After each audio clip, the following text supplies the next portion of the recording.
Well, it's called America's Home for Racing for a reason. The Charlotte Motor Speedway is home to not just the 1.5 mile oval, but also the 4-lane Z-Max Dragway, as well as the dirt track at Charlotte. Today, though, we race on none of those beautiful facilities. We race on a variation of the Charlotte Motor Speedway. It's Roval time, and today we get to see who will move on to the round of 4. Hello, one and all, and welcome to the GTEYE 125 here at the Charlotte Motor Speedway for round number 3 of the iRacing Stock Car Association ButtKicker Cup Series, round of 8 in the Super Cup Series playoffs. My name is Nolan Renfro. I've got Brian Brimside in the commentary box with Rob Melding down as technical director behind tonight's race. So, Brian, we come on over into what is bound to be a thrilling finale. You and I both know just how crazy the Roval can get at times, and you get a lot of guys that are coming on in here with one last shot to see if they can secure their ticket into the round of 4. Yeah, speaking of that, for sure. I mean, Boyd Hogan, one to really watch here in a must-win situation to stay in the playoffs. He missed a couple races, so he definitely is, at risk of being eliminated here tonight. A lot of other guys out there going to be looking for some glory, even though they might not be able to, get into the playoffs. Of course, Clayton Hoffman, very quick in practice, was top of the board, able to best Boyd Hogan at the last second, too. Now, of course, there is one driver who we already know is eliminated, and that is none other than Kenny Powell. And the reason why we know he's eliminated, personal injury has caught the 24 car out, and he will not be able to make the field tonight. There was an effort, but the pain is just too great. Kenny Powell will not be able to join us tonight.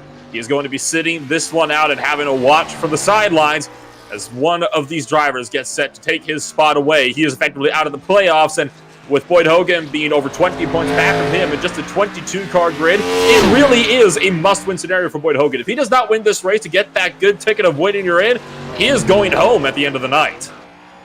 100%. So it's all on the line, and I'm concerned that he let it get this far. Missing, those last couple races. He really has put it all on himself. But I mean, hopefully he thrives under pressure. I think it's going to be very important.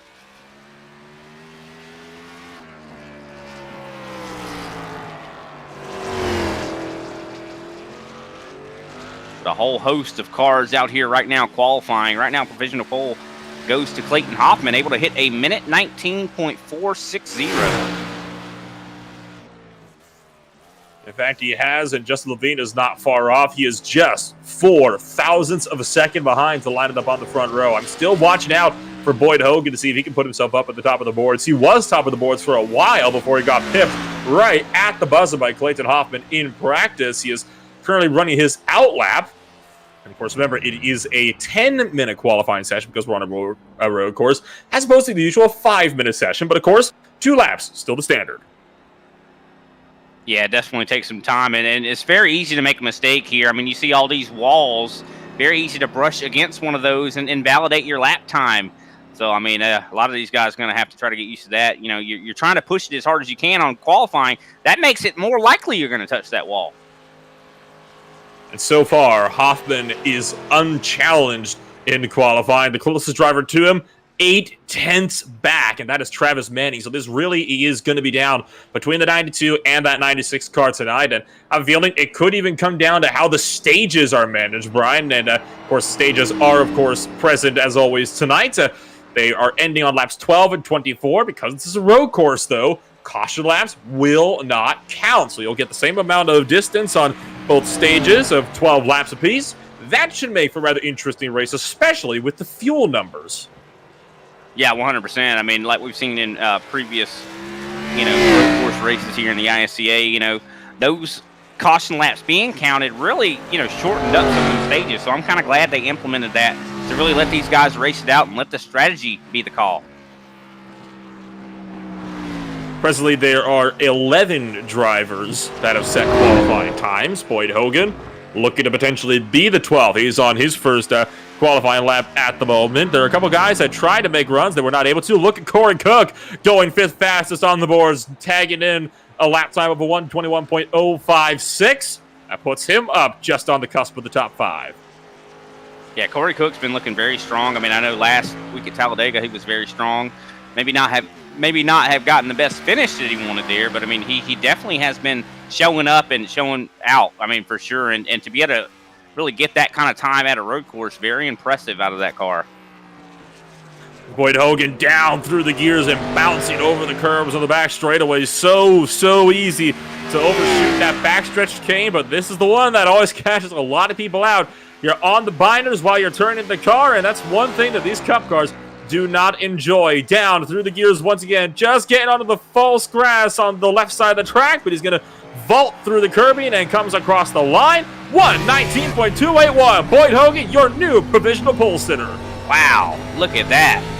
And he hasn't even done his actual last lap yet. He could even better that, but it looks like he's getting real loose off the corner, but maybe, I don't know, he's just got a lot of speed right now. Boyd Hogan, wow, that curb machine looking very strong. 750 horsepower, don't you just remember, and he will have his lap invalidated. You saw ran a little bit too wide and clipped the grass. That was enough to get the off-track 1X, and Boyd Hogan will not be able to complete that second lap of qualifying. That just leaves 3 drivers, I believe, on the track. You got Brian Littleton, who just went off the track on his out lap. Greg Wyszynski is also out there on a time lap. So is Al Kozlowski. Apart from that, nobody else is elected to take another one. Yeah, and what a struggle this is going to be for these guys. I mean, you're used to racing on the Charlotte Oval on these Cup cars. It's so hard to nail that setup. And you look at the back end of that car, hardly any spoiler there. So this is a low downforce package here. So you're not going to have that downforce to help you through these corners. 750 horsepower being sent directly to the wheels. No traction control to help you out to keep these fire-breathing muscle cars under control. It is honestly a spectacle to watch, to be able to throw them around here. And you got to remember, these are cars designed for racing on ovals and turning left only. They are not designed with tracks like these in mind, but that doesn't mean it's any less entertaining to watch. Wyszynski is going to come across the line on his first time lap. Might have time for a second one. A 1:27, though, puts him way at the back. 2 seconds off of just the next closest driver, Paul Daniel, the second and 14th. Yeah, it looks like Al Kozlowski tried to make that lap there and was not able to. Looks like at some point during the lap, he invalidated that lap time. Invalid lap time for Kozlowski. Wyszynski might have just enough time to break through and get another lap in, but he's got just 1 minute remaining in the session, so this could be a close one for the Gas and Go Racing driver, the number 5. Yeah, you mentioned about how these cars are so hard to wheel around this racetrack. Well, I just broadcasted a race earlier today. It was Indy cars at Long Beach, and I tell you what, even though Long Beach is a treacherous track, I think that they had it better than these guys, considering how hard it is to wheel these cars around. The downforce helps. I think we can say that. The downforce that the Indy cars have, it's significantly greater to that the stock cars use. I mean, you're driving a brick around this racetrack. Oh, yeah. You're driving a brick and then some. A brick that has 750 horsepower. Wyszynski coming around the final couple of corners and entering that final front stretch chicane for the last time here in qualifying. Kozlowski has abandoned his second lap. He has time for this one, and 1:23.427. That puts him only up to 13th. He still did improve, and that's one good thing. And I think a lot of these guys are going to be able to improve as this race goes on. Especially those stages, you can kind of use them as practice, to kind of get yourself better and maybe learn something for the later stage. Well, with qualifying complete, we'll take a quick step away, and we'll be back with more action for the GTEYE 125 at the Charlotte Motor Speedway Roval in just a few moments.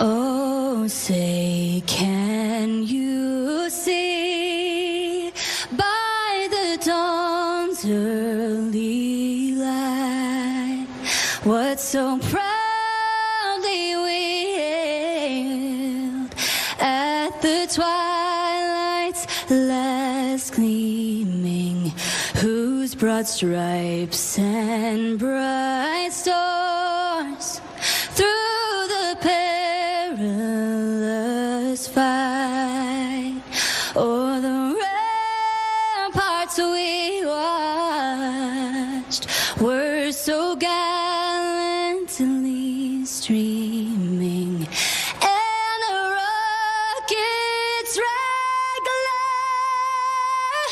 the bombs bursting in air, gave proof through the night that our flag was still there. Oh, say does that star-spangled banner yet wave o'er the land of the free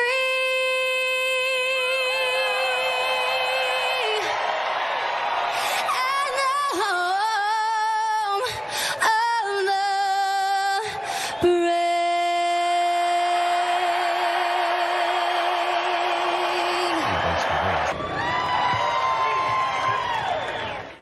The nighttime is the right time.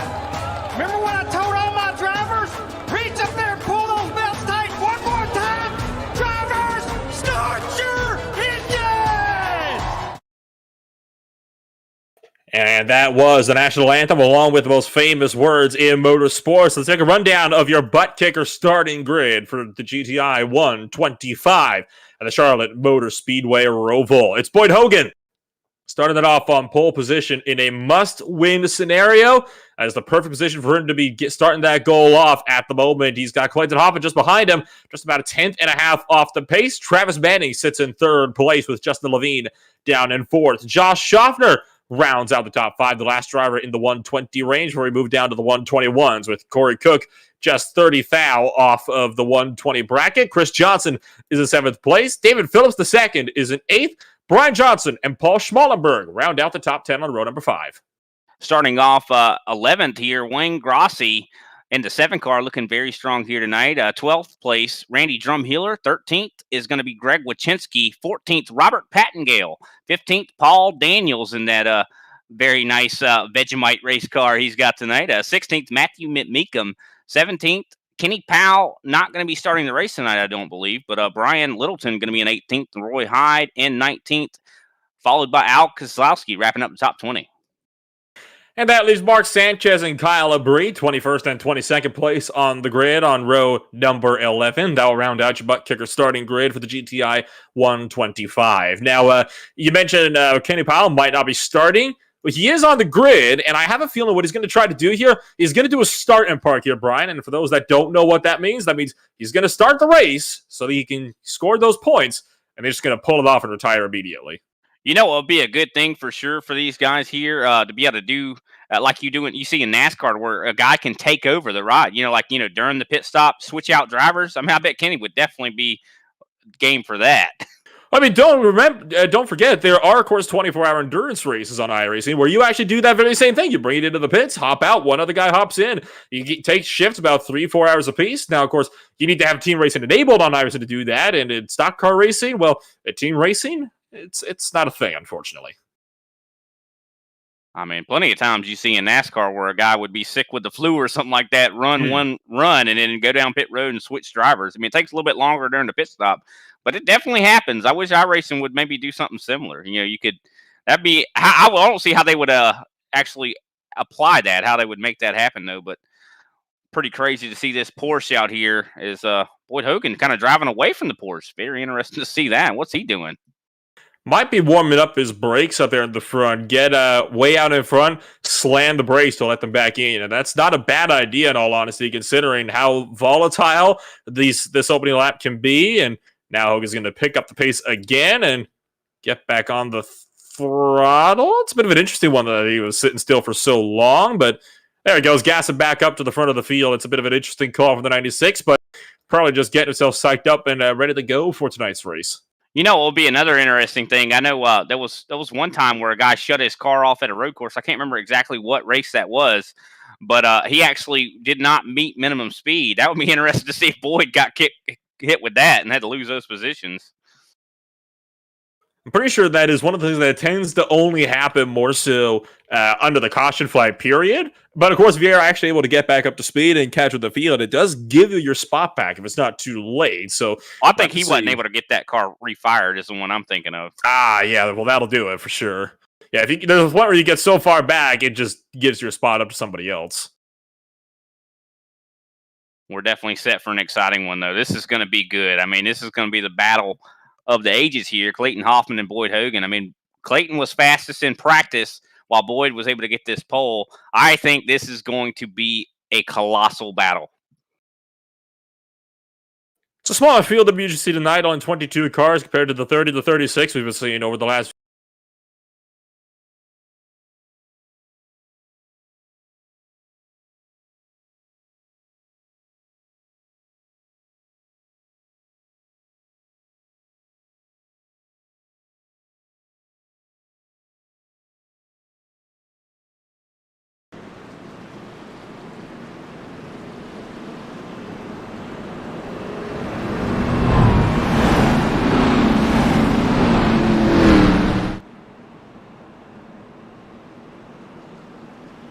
So the pace car are going to get set to pull down into pit road, and we're happy you're joining us here on a Thursday night. And for the GTEYE 125 at the Charlotte Motor Speedway Roval, America's home for racing, gets set to host another one. Boyd Hogan leading them through the final chicane onto the front straightaway, and we say, let's go racing! Green flags in the air from North Carolina. And racing is right. Everybody's starting to spread out, trying to take every lane they can here. Boyd Hogan seems to have the advantage as Clayton Hoffman trying to keep something going there as he goes a little wide. How about the 22 car, Travis Manning throwing one down the inside of Clayton Hoffman, trying to make a lunge into turn 3. Didn't quite work out for him. Nobody's gone off yet, though, so we are completely clean throughout the first series of corners, which is always most treacherous on a road course, especially one that can be as tight as this. Boyd Hogan is already starting to build a small gap of Clayton Hoffman, and see Travis Manning trying to hold on to third place from a charging Justin Levine just in behind the bruising front line, number 19. That's 61. Corey Cook looking very strong right now, holding fifth on that restart, looking very strong. He's building a little bit of a gap here on Josh Schaffner, the 50.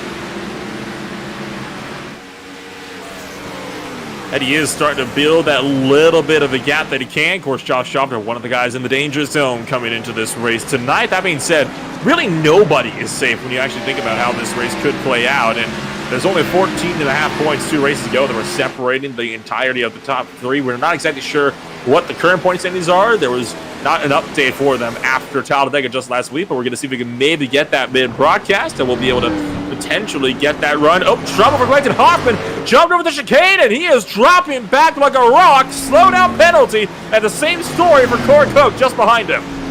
I'm surprised that same thing didn't just happen to Boyd Hogan. He was cutting it real deep on that exit there. So, I mean, these guys got to be real careful when it comes to those turtles. So far, they get back on track with no further incident. You can see Hoffman, though, trying to run down Manning and Levine, frontline teammates up there. Clayton Hoffman's going to have one heck of a time trying to catch him to Boyd Hogan. The good news is, he does, of course, have himself a little bit of a stage break coming on up here in just about, well, 10.5 laps. Well, speaking of a break, he's got a little bit of some breathing room here, too, back to Josh Schaffner. I do believe about 1.5 seconds back to the 5th place position. It certainly does. He has just been able to rocket away so far with the 5th place position. Clayton Hoffman has been. The guys are behind, starting to split apart, but look at the battle up for 3rd and 4th, along with 2nd. Those 3 cars all under a blanket. It is looking hairy up there in that battle for the podium positions. Yeah, 100%. These guys are battling really hard. They know what this is, means. I mean, even if you're not battling for the championship, I mean, it's about the glory. I mean, you win it at Charlotte Roval, you're definitely going to have a golden ticket to show everybody. I mean, hey, I wanted a road course. Paul Schmallenberg cuts across the chicane in the final corner. He drops back. Corey Cook makes up a place up on Chris Johnson into turn number 1 as well in the battle for 6th and 7th place. So some movers and shakers still taking place, particularly throughout that final chicane into turn 1. That's been the passing zone tonight. It's been interesting, in all honesty, because usually it's that backstretch chicane that's really good for passing, seeing as that's the longest straight on the track. And Boyd Hogan has a huge gap right now, 3.7, 3.8. It's going up constantly as he is driving away from Travis Manning. And Clayton Hoffman has managed to wrangle 3rd away from Justin Levine. Can he catch up here to Manning? He's got a lot of ground to make up on Boyd, even if he's able to do that. I don't think he's going to be fast enough to catch the Boyd Hogan. Will he catch Travis Manning, though? I think the answer to that is yes. Look at how deep on the brakes he is over into that backstretch chicane to turns 11 and 12. Just catches right back up to Travis Manning. Close enough that if he really wanted to, he could go for a dive bomb into turn 16. But of course, as Jimmy Johnson and Martin Truex Jr. could say, a dive bomb into that final chicane doesn't necessarily usually pan out the way you'd expect it to. Oh, definitely not. I mean, I think that year that kind of decided the championship, to be honest with you. I mean, oh boy, the memories, right, of that first Roval race, just absolutely insane. Clayton is just kicking it all out. I mean, wow. He's driving the wheels off that race car right now. 750 horsepower sent to the rear wheels with no traction control to help you manage it in a low downforce setup. You have got to be a real wheel man to be able to work this car, especially with how slippery this track can get at times. I mean, the temperatures at the moment, well, not as hot as I think, well, it's been hotter than it's been the last little while, 92 degrees Fahrenheit, but still not as hot as it could be if it was in the middle of the summer. So it is a good thing, I guess you could say, that it's not having too big of an effect, but Hoffman's still definitely having to work hard. He's also trying to fend off Justin Levine just in behind him. That number 19 car looking feisty. Will there potentially be a move down into turn 11 on this back straightaway? Looking for the outside line goes Levine, but he opts to back out of that one. Hoffman deeper on the brakes. Has to avoid running of Manning. He runs wide. That opens the door for Levine to sweep through. Wow, that's pretty wild there seeing that. I mean, Travis Manning looked like he was almost in trouble there for a second, but able to hold that position off and help out Justin Levine a little bit here. Some great moves there for Justin Levine to be able to capitalize on that mistake from Clayton Hoffman and puts himself back up into that third position, which is obviously a great place for Levine to be, considering he is among those drivers who's presently fighting for a spot in the playoffs. Well, looking back here in 5th place, Josh Schaffner under fire right now from the 61 of Corey Cook. Looking very strong here tonight. I mean, I've said it before and I said it again. I mean, I think this guy's got top 5 written all over him. But one thing about these road courses we always talk about is so easy to make mistakes here, and those mistakes can set you back a ton, considering cautions don't come out when you make a mistake. Sweep around turn 6. Cook's looking to make the lunge here if he can. Get the over-under through 7 on Josh Schaffner. Maybe coming onto the oval, but he swings it out too wide. Schaffner cuts it in nicely. So Corey Cook finds himself on the back foot when they get around for turn 9, also known as NASCAR turn 1. Thundering down that back straightaway. Can Corey Cook have that look? Not close enough. Yeah, it's just so hard to make passes here. I mean, you really have to be strategic about it. I mean, you could be fast all day long. You can catch someone all day long, but it's one thing to catch them, one thing completely to pass them. Especially on a track like this where you sometimes can't get as good of a draft run as you might have lied. You can see Corey Cook still looking for the inside. Thought about making that lunge around the outside of NASCAR 4, but just was not close enough. And that's the problem. Getting closer, had the look. Might get it here, though, into turn 1. Goes over to the left, and he's going to pull alongside Schaffner into the braking zone with that 90-degree left-hander and perfectly gets him at the apex. That was a textbook overtake. 100%. That 61 is looking very strong. Another one that's looking strong again, and we got to talk about Clayton Hoffman. He was able to get that spot from Justin Levine again.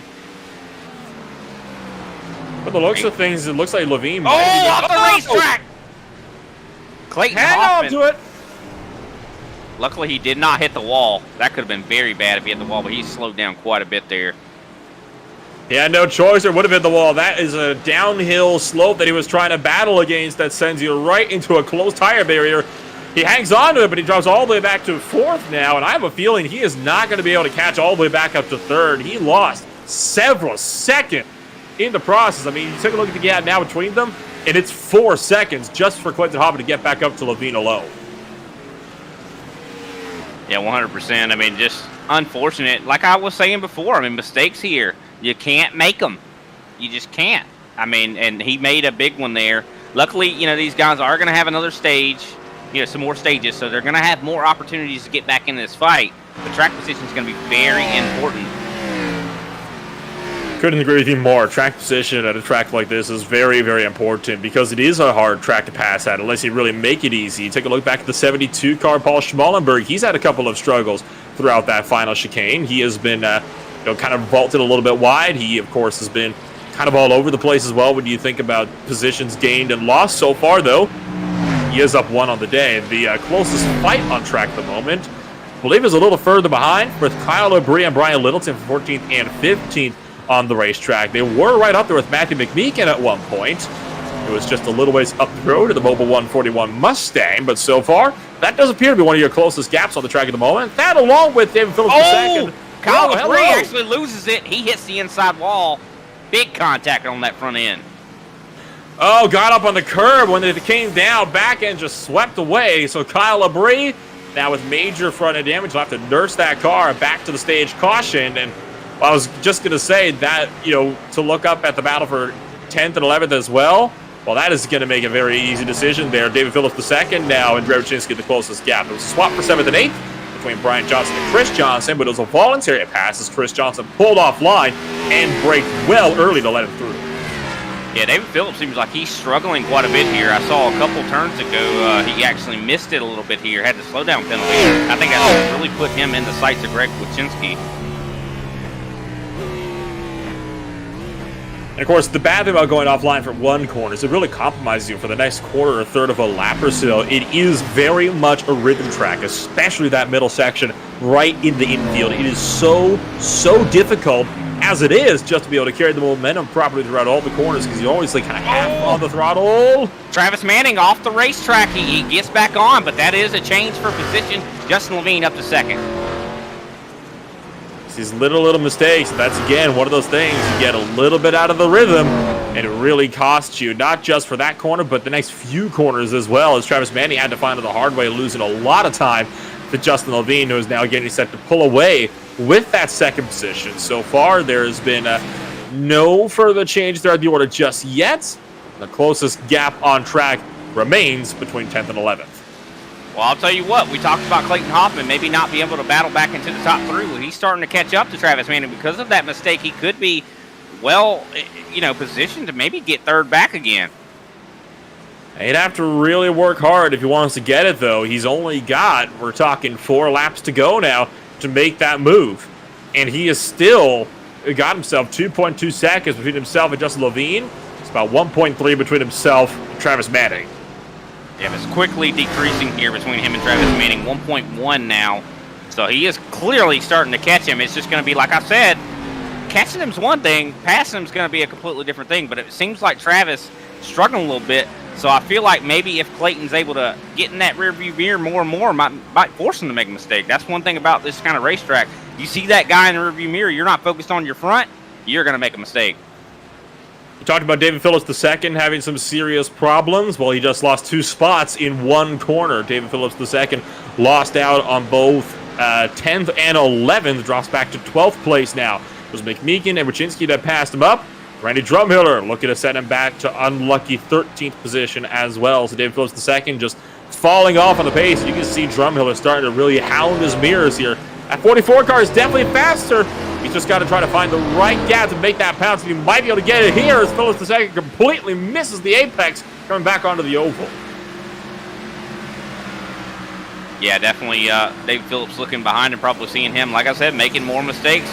And that 89 not doing too hot here tonight. But, I mean, if he could just hold on until this stage, maybe take the lessons you learned, maybe not burn that equipment up quite as much in this next stage.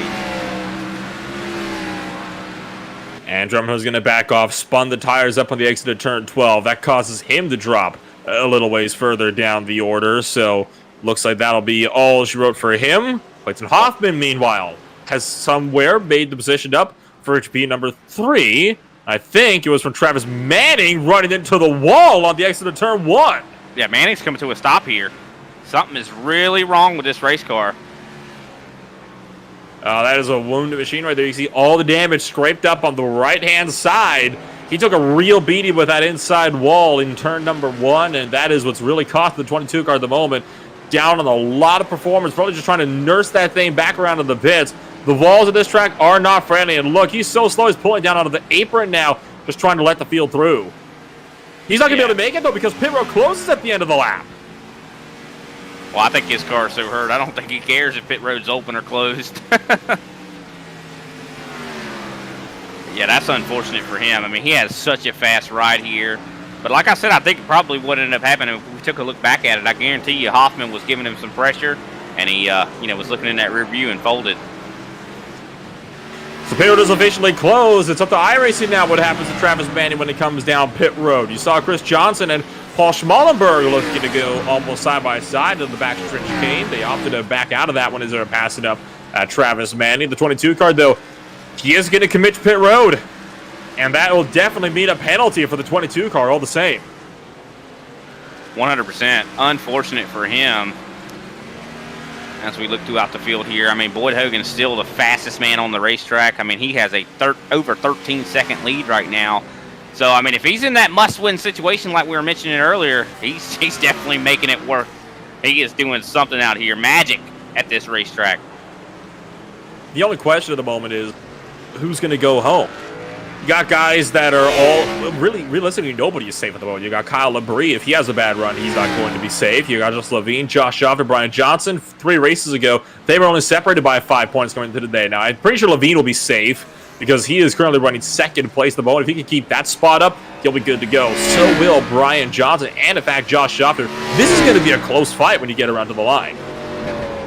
Yeah, 100%. Looking at Matthew McMeekin back in here in 10th place. He's starting to catch up here to Greg Wachinski a little bit here. Could see a very interesting last lap here when the caution flag waves, as he is getting right up onto the back end. That he is, Matthew McMeekin looking to maybe make that pounce of the position. It's not the only driver that's looking to do it, though. Look up to P number 2. Clayton Hoffman has caught Justin Levine on the final lap of stage 2. Was right up the back bumper coming around turn 1. Hoffman's close enough. He could potentially have this look here before this lap is finished. That is just crazy. I mean, after all the trials and tribulations this man has gone through, he's able to drive his way up here. I mean, he shut us up. I mean, considering we were like, oh, there's no way he could drive his way back up to the top 3. But look at him. Look at him go. He's got himself about 2 more chicanes that he can make that spot up if he wants to go for that extra half a point he can get for finishing second place in stage number 1. Going to be hitting that back stretch first, and I don't think Hoffman's going to be close enough to have that look properly down into the back straight with chicanes. So this is all going to be decided coming around to the front stretch chicane. And speaking of that front stretch chicane, Boyd Hogan just coasting through her now. He just lapped Paul Daniel II, and Boyd Hogan is going to take home stage number 1. Textbook performance there from him. I mean, just pulling away and just dominating. I mean, nothing really to be said there about his performance. Perfect, I'd say. And Just Levine will be able to fend off Clayton Hoffman for second.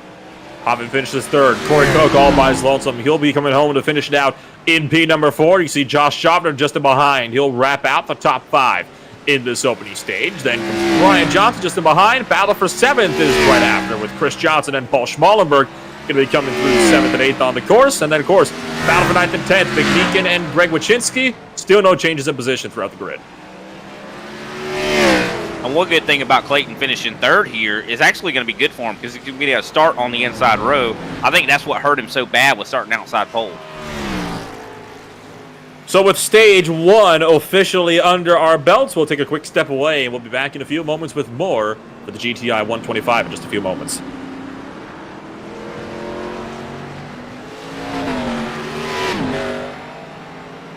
ButtKicker.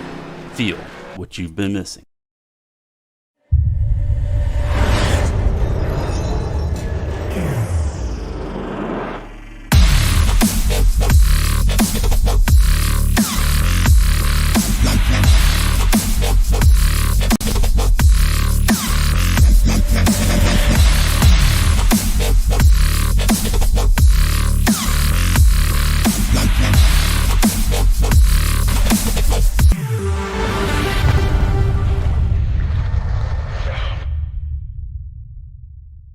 Get yours today at thebuttkicker.com and be sure to use our 20% discount promo code ISCA20. GTEYE. GTEYE has all the Logitech spring replacements and upgrades you need. From the most popular brake spring replacement, which offers a progressive spring, the slightly stiffer throttle spring, as well as the stiffer clutch spring. You can purchase all 3 of these in a package or individually. Also available is the Leo Bodner Logitech pedal adapter, which allows you to bypass that annoying Logitech brake curve. And yes, you can buy all of these in one nice package and get the most performance out of your Logitech pedals. Get it all at gteye.com.au.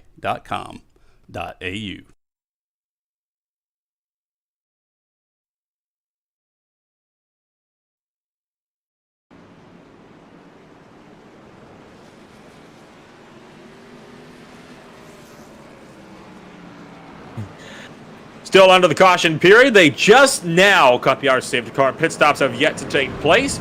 We do have updates still on the points front, Brian. We have got the point standings coming into tonight. So let's take a look at those here real quick. You got Kyle Labrie, who was 9 points up from Justin Levine coming into this race. Another 9 points back to Brian Johnson, and then 5.5 to Josh Schaffner. So at the moment, Josh Schaffner is the guy in the danger zone, and the way it sits right now, Schaffner would be going home. Yeah, definitely not good. I mean, he needs to really put it in here. I mean, he is 5th place right now, so he's looking good in this race, but I mean, he needs to do better than that, I think. I think that is worth noting here is the fact that Kyle Labrie is all the way down in 15th place at the moment. The one thing that's good about that, though, for Labrie, he has got a 23.5 point gap.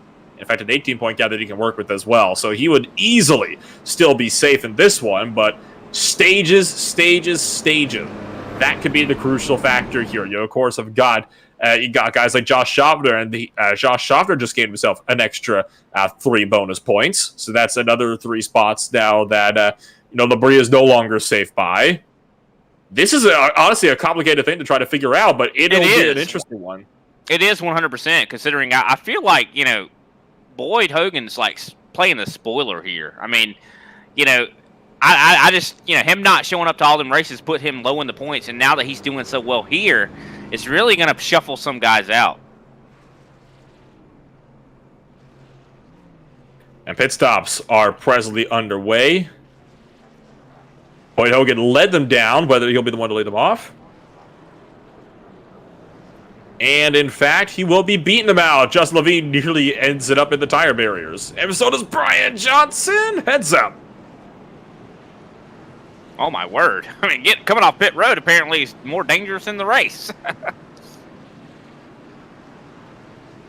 These guys fighting hard for every spot. I mean, I think that proves just how important track position is here.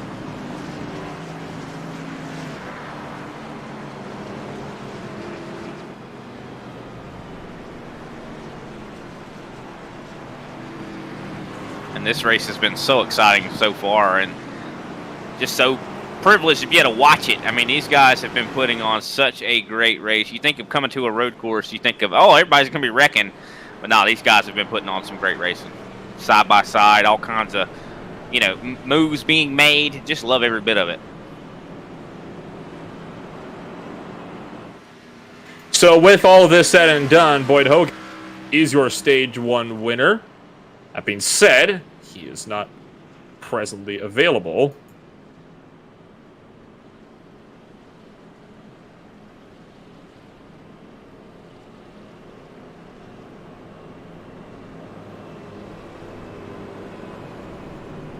Well, definitely hate we can't talk to him. Could we talk to one of these other guys, or you think we have time?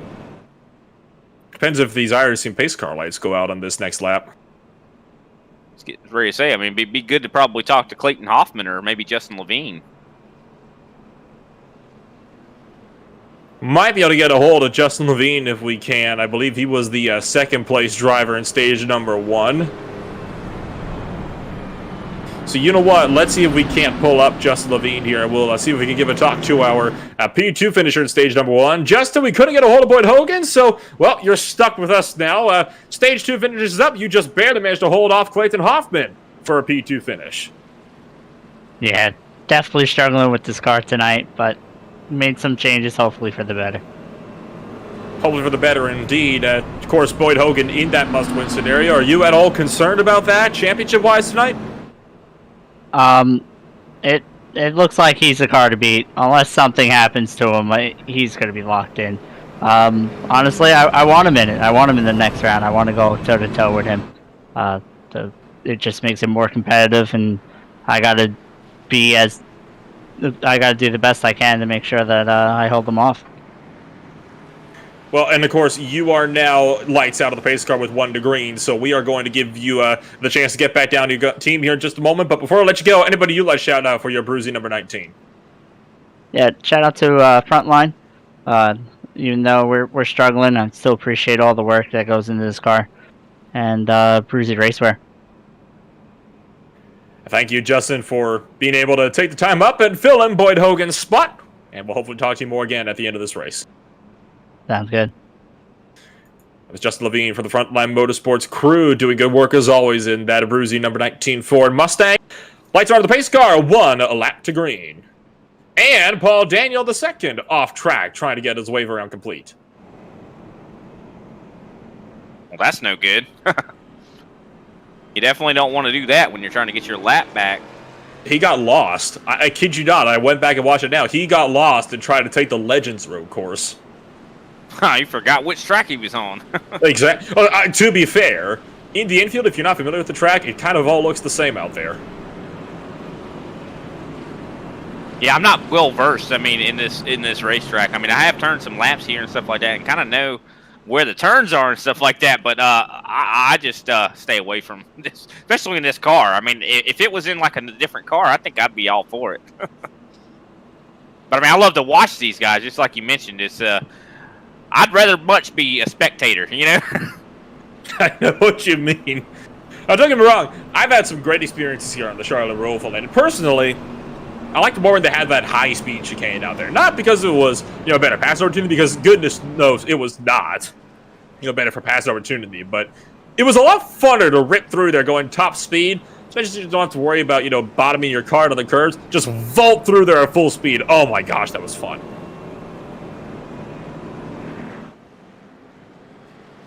Oh, I bet. I mean, I bet it's real fun when you hit them turtles and get launched into the air, too.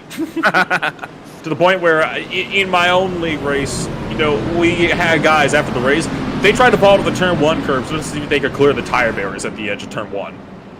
Yeah, what we should do is just do a special broadcast where we go to Sonoma and try to jump to the racetrack. Bonus points in the championship for whoever can have the best stylized flip.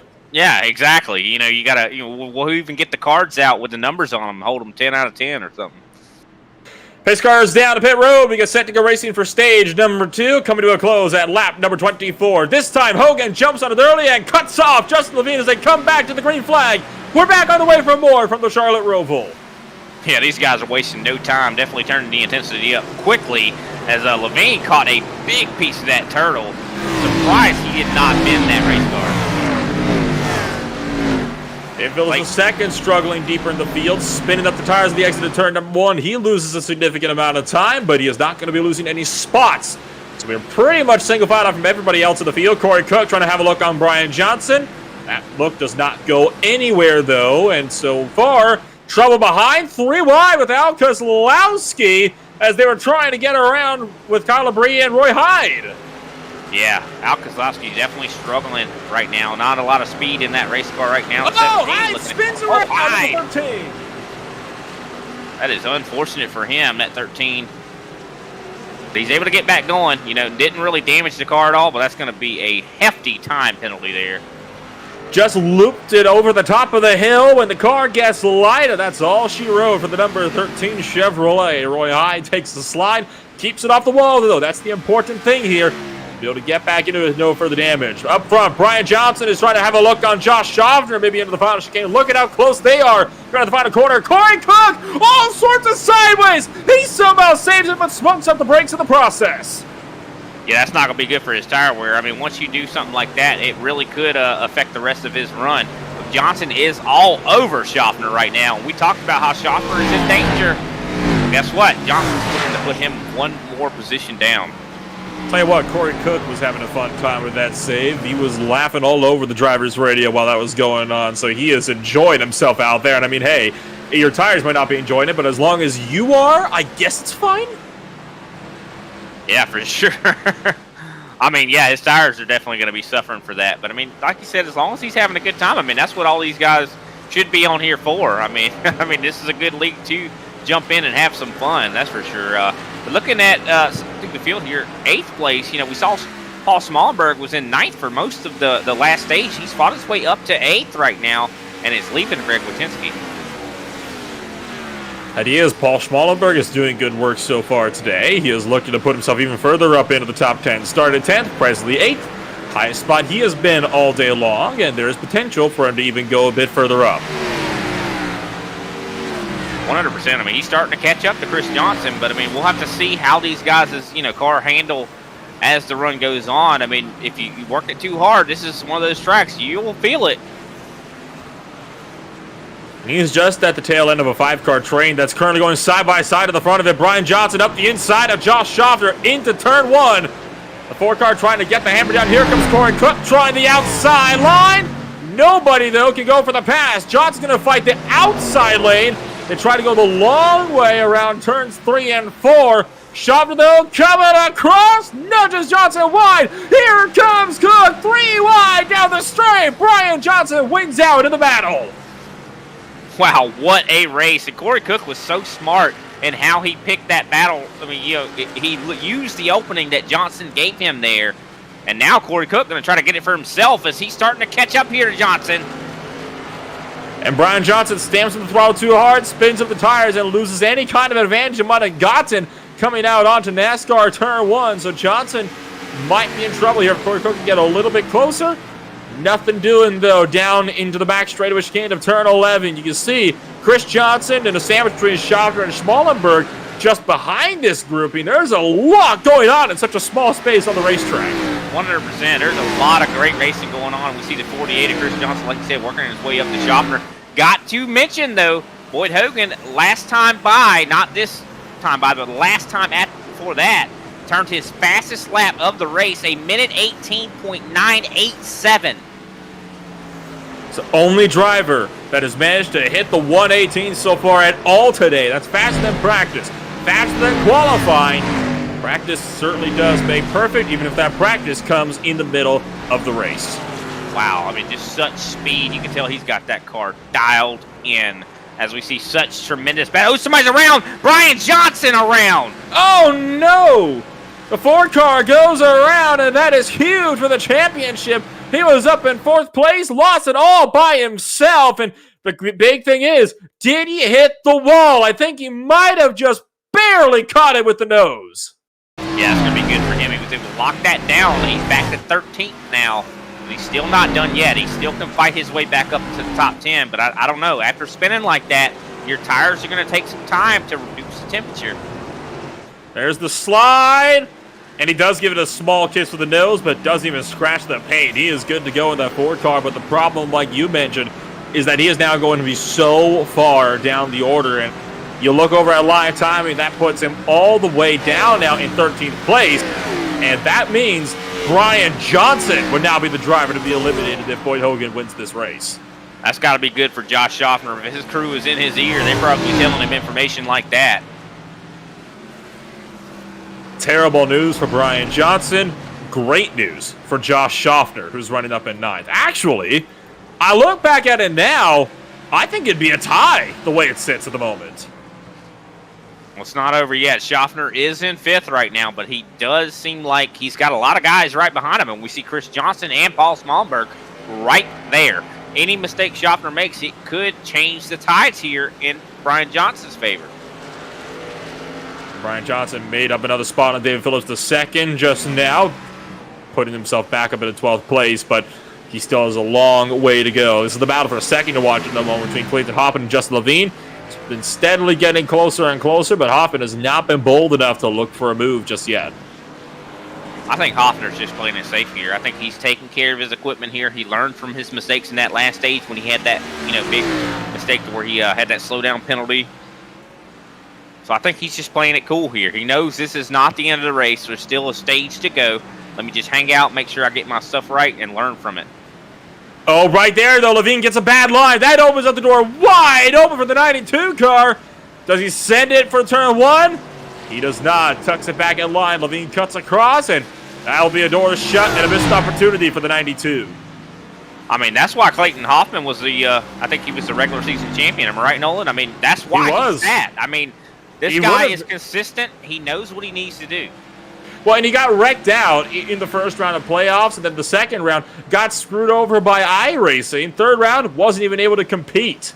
He is honestly a serious contender for the championship had he been still in these playoffs if it weren't for misfortunes in the first 3 races. And it's so sad. I mean, I liken it to last season when Kevin Harvick won all those races, was regular season champion. If they, the chase system wasn't like it was, he would have won the championship. But that's just the way it goes. That's the nature of racing. So things happen like that. But I mean, I think he's a serious contender for next season's championship. You see Hoffman started to look more and more antsy trying to go for these positions, trying to fight the long way around NASCAR 3. No dice for the 92, though, just thus far. There's also battles going on further down throughout the field, just in the bottom half of the top 10. Matthew McMeekin and Ray Buczynski are looking close. And Paul Schmallenberg about to make a pass on Chris Johnson, potentially up in front of them. Chris Johnson missed a shift. Schmallenberg then did the same. So there will be no change of positions, but it got close just behind. McMeekin looked for the move again, but no door was open. Yeah, one good thing about all this is Josh Schaffner has been able to steadily pull away from Chris Johnson, so he's not going to be losing any more points here to Brian Johnson. Unless he spins. That's the crucial thing here. 100%. I think he's taking it easy. Unless. You have to at a track like this. I mean, this is not a track that likes when you push very hard. Especially these cars. One thing I have always heard, I mean, Top Gear said it best. If it looks slow, it's fast. Absolutely. And that is no truer than with stock cars on a road course. Yeah, I mean, anytime you're running out there and you're all sliding around, it looks real cool, but it ain't fast. Yeah, shame style points are not a thing. Unless you're in Formula Drift, in which case it's all about style points. I don't know. Hoffman's definitely looking for some style points as he has been working his way all the way back up to the back of Justin Levine, but just loses the time on the exit of the corner. I think it's because he's sending it in too far here. And that's one thing you cannot do. You want to always worry about your exit. You just saw on the left side of the screen, Buczynski dropped 2 spots, ran over the curves way too much, and hooked his car sideways in the backstretch chicane, wrangled it back, but not before he lost out a spot. Not just McMeekin, but also Randy Drumhiller, and here comes Brian Littleton looking for the inside into the final chicane on the front straightaway. That gets tight down on the front straightaway. Buczynski cuts across. Littleton can't do anything about it. Here comes Brian Johnson trying to fight back. Wow, what a race back here. And it's all for pretty much 9th and 10th. I mean, wow. Or I'm sorry, 10th and 11th, really. I mean, Buczynski looking strong here, but I mean, Littleton just a victim of circumstance. He has been fast all night long. It's a great race that we're seeing, that's for sure, and it's no way over yet. That is a Gas-to-Go teammate up ahead of Brian Johnson at the moment. How much is Greg Buczynski going to be willing to let Brian Johnson by? It's worth noting, Johnson's fighting for a championship. Buczynski is not. Yeah, that's something to very much consider. A guy might be a little upset with you if you hurt his championship season, Especially for your teammates. 100%. So I feel like when push comes to shove, I think Greg Buczynski's probably not going to fight him anymore. Oh, heads up. Buczynski braked early. Brian Johnson locks up. They're going to go side by side in the backstretch chicane. Buczynski gets forced onto the curbs and going to get back into it. And he's actually holding up Brian Littleton as well to keep these guys at bay while Brian Johnson runs away with this. A potential strategy overtake there into the backstretch chicane. David Phillips II tried to make a look as well, but there was no room for it. There was almost an incident there. I'm glad these guys had the the willpower to get on that brake a little bit more so that he didn't hit Buczynski. That was close. Too close. All too close. And there's plenty of room for that mistake to boil over again. Yeah, 100%. It's so easy to get, stacked up behind someone, especially at a track like this. I mean, where do you go to make a pass? There's just like not that many opportunities to do it, and most of the time when you do shove it in there, you're going to be feeling all kinds of conditions because you're pushing that car to its absolute limits. Al Kozlowski is making a trip down pit road. I wonder what this is for. It's not for fuel. We know that these guys are good on fuel to the end of stage number 2. He does have some front end damage. Could have very well gotten into something. He's had that for a long time, though. Oh, yeah. I don't know. if he Maybe the got car hit just the got too tires. hard and it got too hard to drive. Could very well be that. Whatever the case, because that's down to the pits. Contact! Britt Littleton and Wachinski on the back straightaway.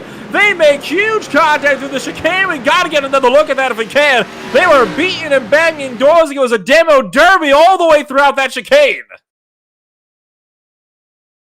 Watch this Littleton one just here. shoved it in on the inside here. Oh my goodness.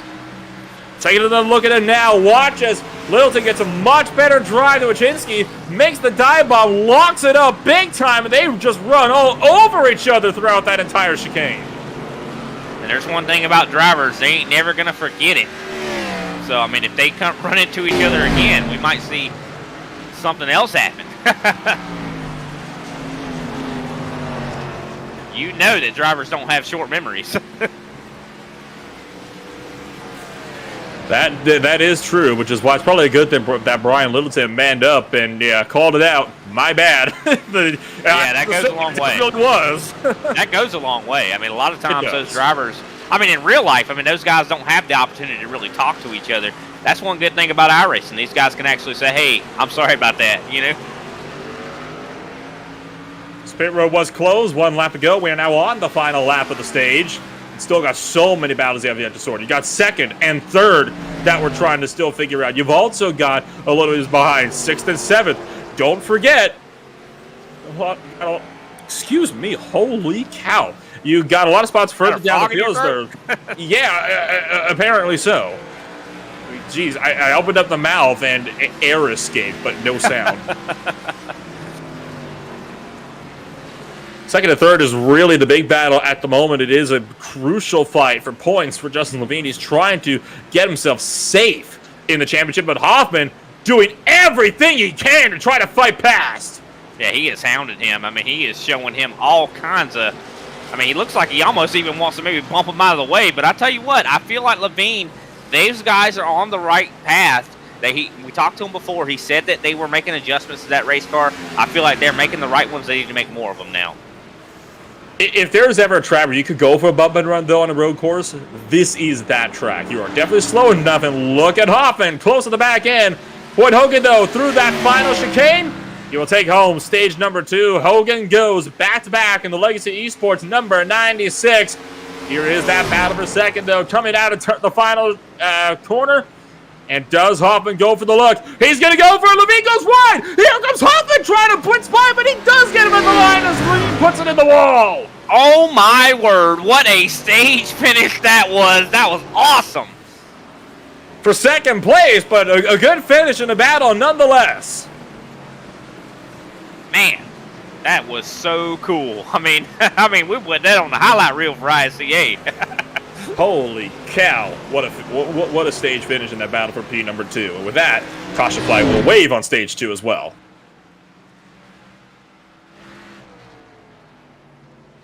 A good thing for Josh Schaffner. With that stage finish 5th, he's going to be looking pretty good in points right now, I think. Moving up a little bit here. And with all of that said and done, we'll take another quick step away, and we'll be back with more in just a little while.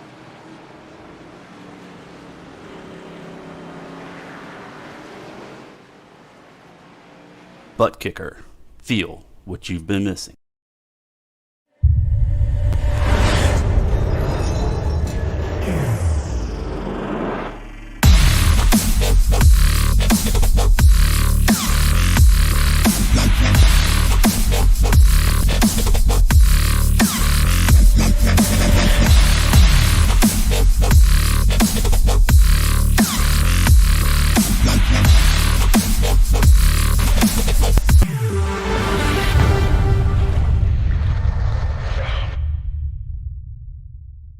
Get yours today at thebuttkicker.com and be sure to use our 20% discount promo code ISCA20.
We are back live, still under the caution flag here at the Charlotte Roval. And the point situation, it continues to ramp on up, Brian. It's a very, very close race, what with stages at the moment. But the way it sits, I'm just trying to do some math here, but I do think Brian Johnson is still out of this championship fight at the moment. But I'm going to do some math here. I'll let you entertain these guys at the pit stops, and I'll get back to you on that one. Yeah, what a great thing here. I mean, these guys ISCA has here. I mean, to make the Roval so important here, it has really put a lot of pressure on these drivers and made that whole point situation really just intense. And you know, the Roval's such a difficult track, and a lot of things can go wrong for you here. So, just like it's a really a metaphorical pressure cooker here tonight. I mean, wow, what a race for a second that was as we're waiting on these guys to go down pit road here. And looks like everyone probably going to take that pit stop as we have a long stage ahead of us.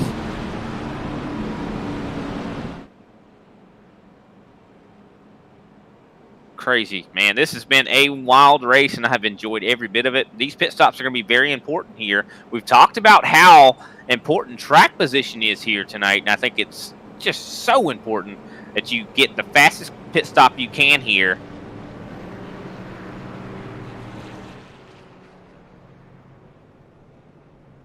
I mean, really everything is on the line right now, like you were talking about with the point situation. So, I mean, you know, if you have a bad pit stop, it's so easy to make that mistake, to maybe overdrive your box, something like that. I mean, easy to make that pit stop really lose you some points, and it's going to be very hard to tackle and get back.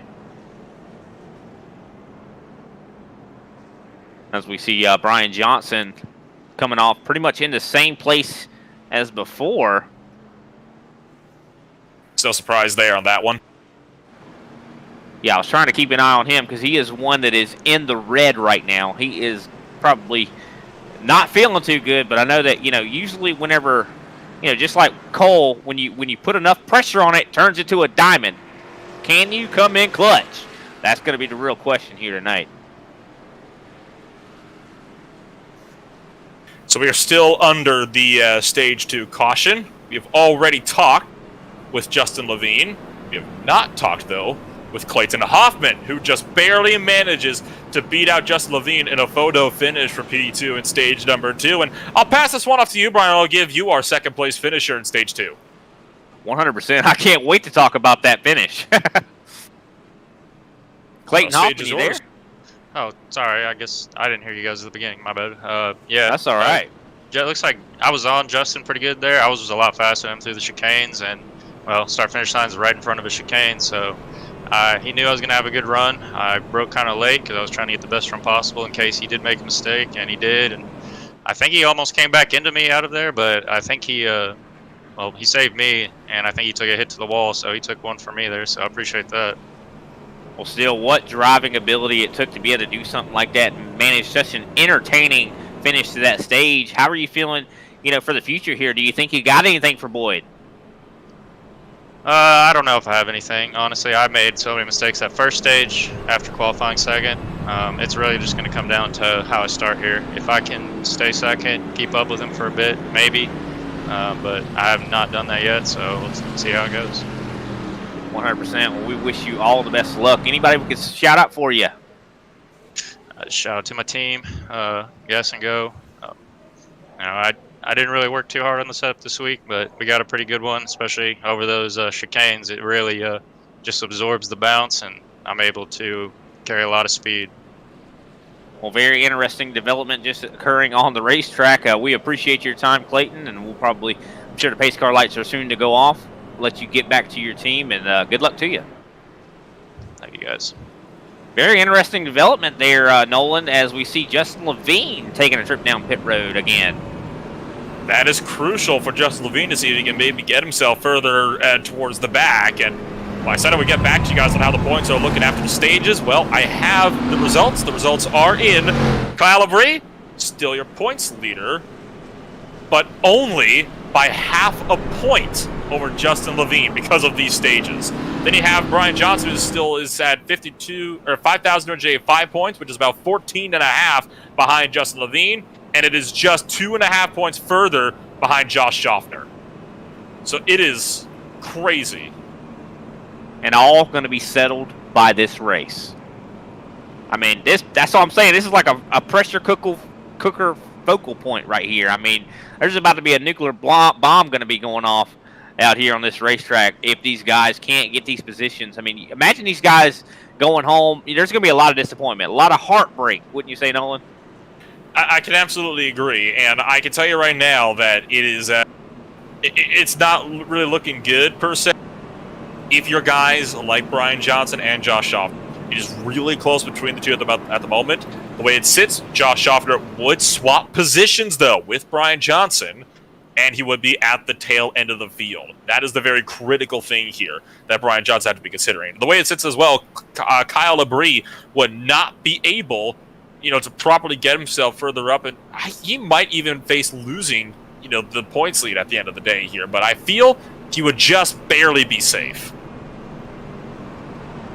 Yeah, the race is still not over. I mean, he still has chances to get other positions, considering this next stage here is going to be what it's all about. The race really starts now because, strategy going to be afoot. When do you pit? When does it help you to pit? Absolutely. That's the very crucial thing. You don't know necessarily who's going to be going after who here. It's such a confusing thing that you have to consider. And I have managed to do some more math in my head. As it sits at the moment, Brian Johnson would be the driver that was eliminated. And I'm sure his crew might be telling him stuff like that, and maybe giving him the go ahead, like, hey man, you have got to do something now. Get up through this field. But with all these stage points, I mean, that have already been kind of dealt out, it's going to be hard as we see the green flag getting ready to come out here. Boyd Hogan going to lead the field to green.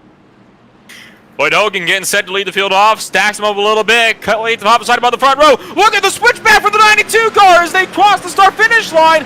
Hoffman pulls alongside, but he's forced to back out before they can get to turn one. That was almost, though, a pass for the lead. Yeah, if he could have got that nose underneath Boyd, I think that he would have gotten that position, but unfortunately his car just does not have the bite in the beginning like Boyd's does. The good news, though, he does not have any frontline drivers between himself and Boyd Hogan now. He is clear to run as fast as he wants to try to run down that 96. Yeah, I mean, in stages before, we saw him have to deal with Travis Manning. We saw him have to deal with Justin Levine. Those guys are not here anymore, so he does have a lot more room to work with here. And Justin Levine, it'd be good to look back at him. He's got to be trying to work through the field.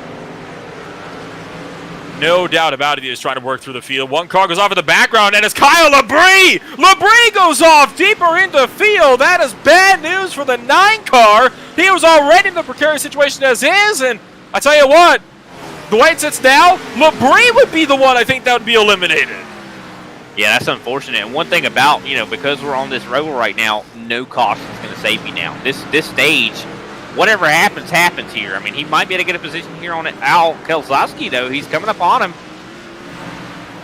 It is extremely tight at the moment with how everything is playing out. There's just no way we can tell. Oh, Hoffman's in the wall, front straightaway. The 92 car overcooks the final chicane. Vaulted too hard over the curbs and overcorrected into the outside wall. He's going to lose out on second place to Corey Cook. That might have just secured a victory in the hands of Boyd Hogan.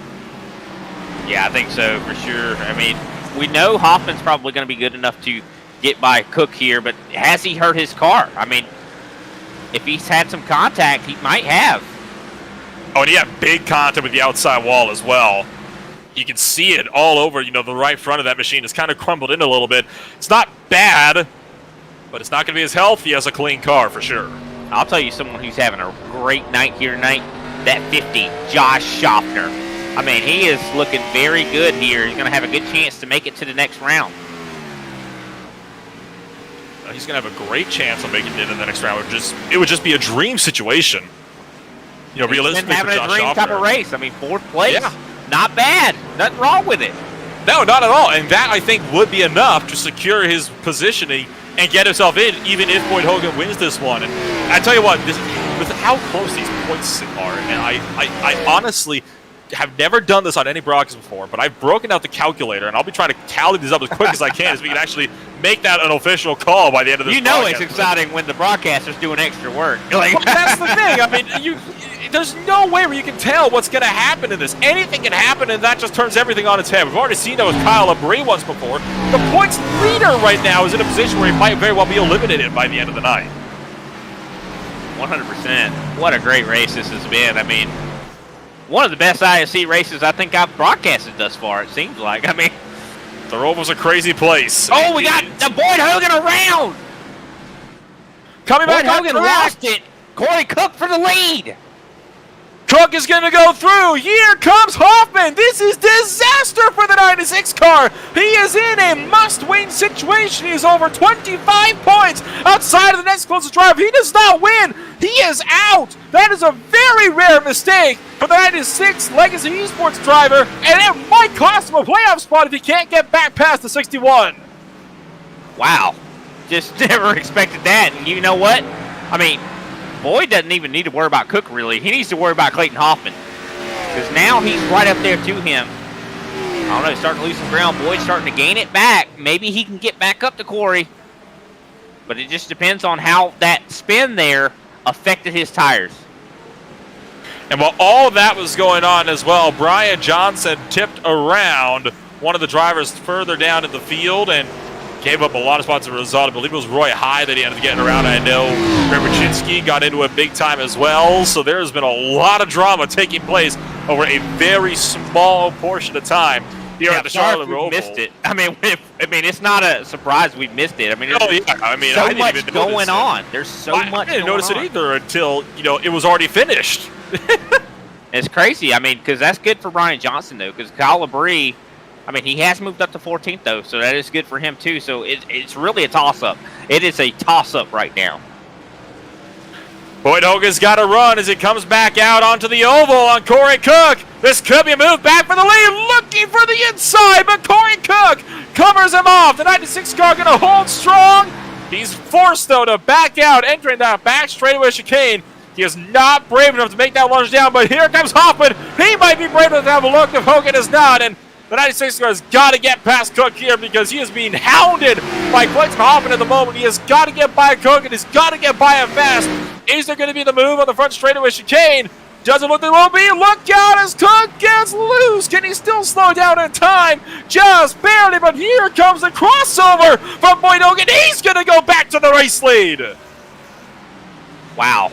I mean, I'm surprised Boyd didn't try to put the bumper to him. What a great race here. Boyd able to take the lead back, but this has really helped out Clayton enough. He might be able to take second here from Corey. He'll have to be on the outside line if he's going to take it, and I think he will. The 92 car, a bit sideways up and over the curbs. And Corey Cook going to take the wise action. He's going to back out. That puts Hoffman up to second, but he's got quite a bit of time to reel in Boyd Hogan up in front of them. I mean, just look at the car control that Clayton Hoffman was able to demonstrate that. Able to get a really good run on the top. I mean, yeah, it was a little wiggly, but he was so fast through there. I mean, just like I said, talented guy right here. Absolutely insane driving that I've been seeing from all these guys so far throughout the field. And I mean, that one rare mistake from Boyd Hogan nearly cost him what could have been. He's gotten back up into the lead now, but one more mistake like that, he might not be so lucky. That's all I was getting ready to say. I mean, it could very well happen again. I mean, especially when you make that one mistake. I mean, I know Boyd is a professional, but when you make that one mistake, that weighs on your mind, and it might provoke another mistake. It's so rare that we've seen Hogan drop a wheel just like that. I can't remember the last time we've seen something like that. I mean, he is one of the most consistent guys that you'll find in here. He almost doesn't get into any kind of incidents, let alone self-inflicted ones. It really just shows how easy it is to spin out here at the Roval, and he is honestly, I mean, you look at where he spun out. Look at how close the walls are when Hoffman comes through here. It's in this very corner where he spun around. Look at how close the walls are, and they're on a downhill slope facing those walls. How he did not stuff it, I have no idea. Yeah, I mean, that's shocking. I mean, you would think any other driver, I think, would have bended it right there, just hit the wall hard, and that would have been the end of it. But, you know, Boyd knows he's in a must-win situation. He's going to do exactly what a driver needs to do to save that race car, because you know that owner is going to be upset with you. You see Randy Drumhiller coming back out onto the oval. He was currently, well, he is still running up in the 8th position, trying to run down Brian Johnson up the road. There were a couple of cars that came down pit road. is where we're seeing the swaps in positions coming from those drivers where, of course, Matthew McMeekin came on down. Roy Hyde also came down pit road. Justin Levine pitted too. Interesting. So pit stops underway. Corey Cook is the next one down. So pit stops are very much underway here for the Charlotte Roval. And under green, too. Corey Cook losing some spots here. He looks like he's going down pit road. That's kind of crazy that these guys are choosing now. So this must be where the fuel window starts. It's got to be, because otherwise I don't see why you would pit. The fuel window is roughly 26 laps. Got 24 at the moment to go. So this is definitely where the fuel window is. Brian Littleton is also down into the lane. This is good news for all of them. Very interesting call for these guys to not want to try to run it out. So I think we're seeing two different sides of a coin here. You know, two different strategies for sure starting to play out here. You don't see Greg Wachinski in pit road just in behind this grouping here. Al Kozlowski was also in. Well, he has been in pit road for a couple of laps worth now. And all these drivers being cycled out to the very tail end of the field because we are still relatively early in the run. So that means we're not necessarily so far split apart. And Wachinski gets out clean. That leaves it up for the other guys that might be now in the top 5. And the guys I'm watching at the moment are Paul Schmallenberg and Chris Johnson. They're currently battling for 4th and 5th on the racetrack as a result of all of these pit stops. But they, of course, have yet to pit, so they'll be cycling through. But they've been looking relatively close on track, all things considered, the last little while. You know what? I actually thinking about it. These guys might be really smart doing what they're doing, considering, you know, pitting now, they don't have to put as much gas in the race car. If these guys waste all their gas and have a, you know, a lower tank, they might have to put more in. So that could save them some time on pit road, maybe. Oh, and Schmallenberg going to go into the outside wall. Yeah, that's a big hit. Ooh, right front damage. Yeah. Huge on that car. The cost of running a bit too fast. He didn't even hit the curb to run wide, just carried too much speed. That is unfortunate for him. South throttle all the way to the wall, never got back onto it. Was having such a great run here. I mean, considering he's pretty new to the league, haven't seen much of him. So, I mean, he's definitely making a good impression. But, I mean, with moves like that, I mean, I think it's just a learning thing. You know, once he gets acclimated to everybody out there, he'll start to maybe drive with a little bit better sense, you know? Kyle LeBrie, the driver who is presently in trouble, is in pit road. He's just now leaving.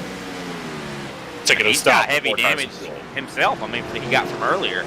Yeah. Surprised that car is running as good as it is, to be honest with you.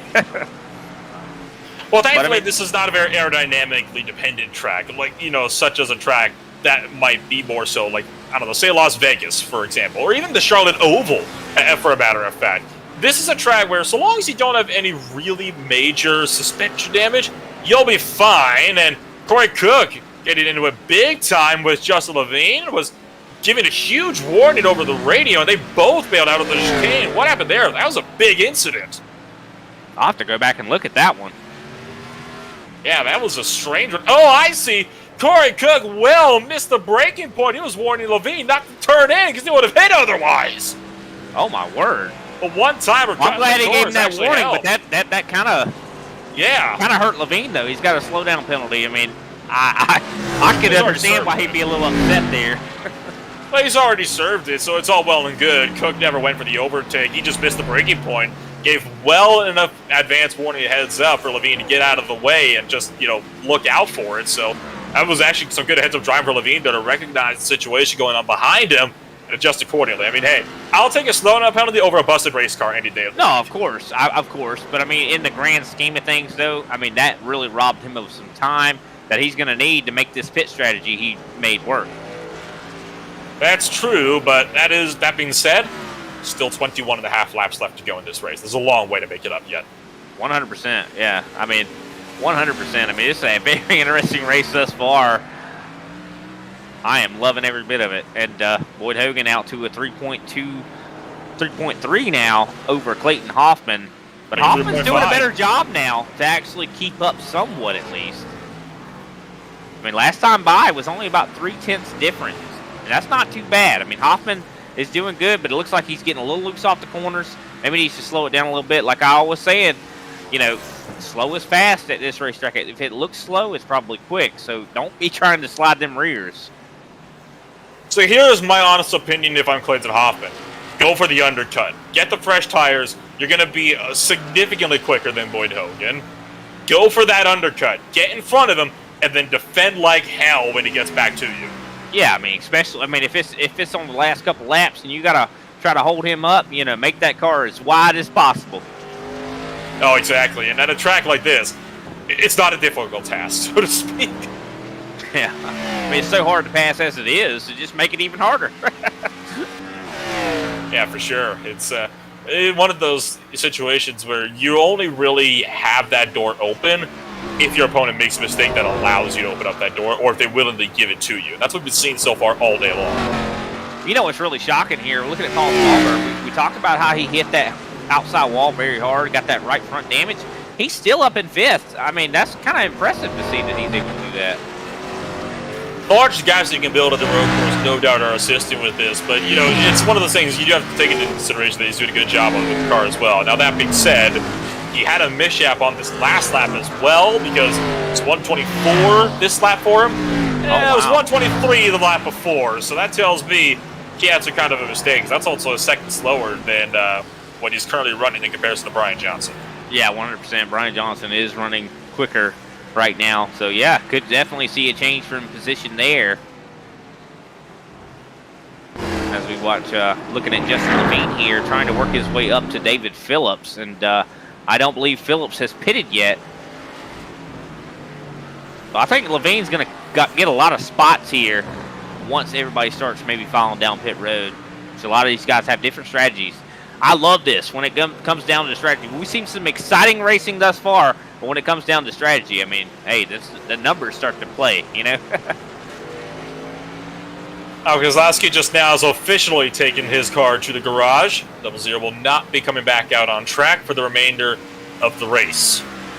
He joins the likes of guys that have not finished the race already, such as Travis Bandon and Mark Sanchez.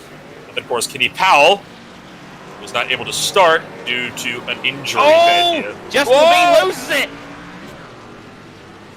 He went all the way around, facing the wrong way. Luckily, did not hit anything. But no caution is going to save him. Just overshot the entry, and the front end made it over fine. The problem came when the back end came out down a bit too soon.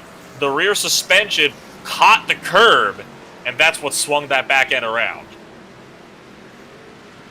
Yeah, definitely unfortunate for him. I mean, he was on a different strategy. Interested to see if that was going to play out, but I think that just really killed it there, especially Corey Cook was able to rock it right by him. Chris Johnson and Paul Schmallenberg are still one of the closer battles you got out there on the track at the moment. These two drivers, there's about 9 tenths separating the two of them. It's not an easy task. Oh, trouble in turn 1. Roy Hyde getting spun around, and that's a dangerous place to be sideways on the track as well. Had to really lock it down and slide his car around to avoid getting into the back of Paul Daniel II. He has gotten that thing fired. Like, found a gap in the midst of all the traffic. He's able to get back going, but he did tag the wall and is into the wall again. Oh, my word. Not a pleasant experience there for the number 13 car at the moment for a couple of corners. He might have to come down pit road to get damage repaired. That's an ouch on 13. Yeah, I don't know. I feel like, you know, picking the number 13 might have been his fatal error. It just went off again. This time didn't hit anything, but that's more time lost. 100%. You know, you could already see he's got a little bit of a beat-up race car here. But, I mean, you got to give him credit, though. I mean, he was able to finish second last week at Talladega. But, I mean, this is that road course. So, I mean, some of these guys that aren't quite as good at road courses, you're going to see that. It's a very different beast. Ron Johnson is currently in pit road, taking 4 tires and fuel for the number 4 Gas and Go racing machine. On track, Nick Phillips Jr. is about to be, or the second is about to be overtaken by Corey Cook. 61 car going to sweep on past. And Corey Cook also on that different pit strategy. He's good to go to the end of this race. So, I mean, every position he gains here going to be looking very strong. Corey Cook, we know, is fast, so he's going to be able to rocket away from that one. There will not be another pass back, I would imagine. So while we have this little lull in the action, we'll take a quick step away and be back in just a few moments.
Back live with more for the GTEYE 125 at the Charlotte Motor Speedway Roval, and action picking up just outside the top 10. Brian Littleton of the 28 and Paul Daniel the second of the 36. Getting awfully tight together. They swap hands a couple of times the last lap. Daniel goes off course just as we called it and cut to it. That's going to allow Brian Littleton through, and that dashes that battle for 11th. Wayne Grossi coming up on. Oh. Wow, I'm surprised Wayne Grossi was able to make it by him without contact there. That looked like that was about to be hairy. I'm surprised he even committed to that, seeing how, he was slow on the left side of the track. Chris Johnson, meanwhile.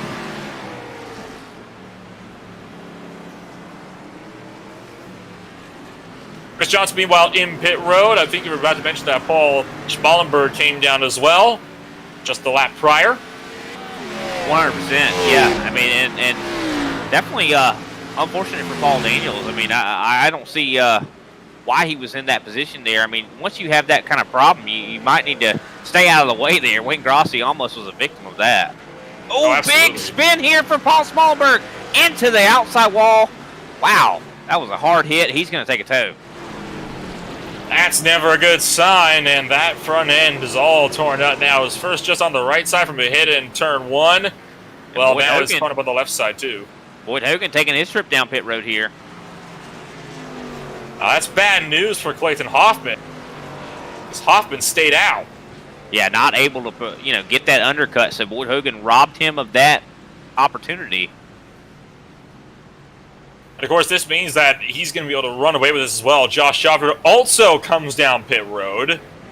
So Boyd Hogan, as it sits, would cycle back through to the race lead easily. Miles ahead of Hoffman. Randy Drumhiller's also in. And, in fact, here comes just about everybody. David Phillips II coming on in this time by.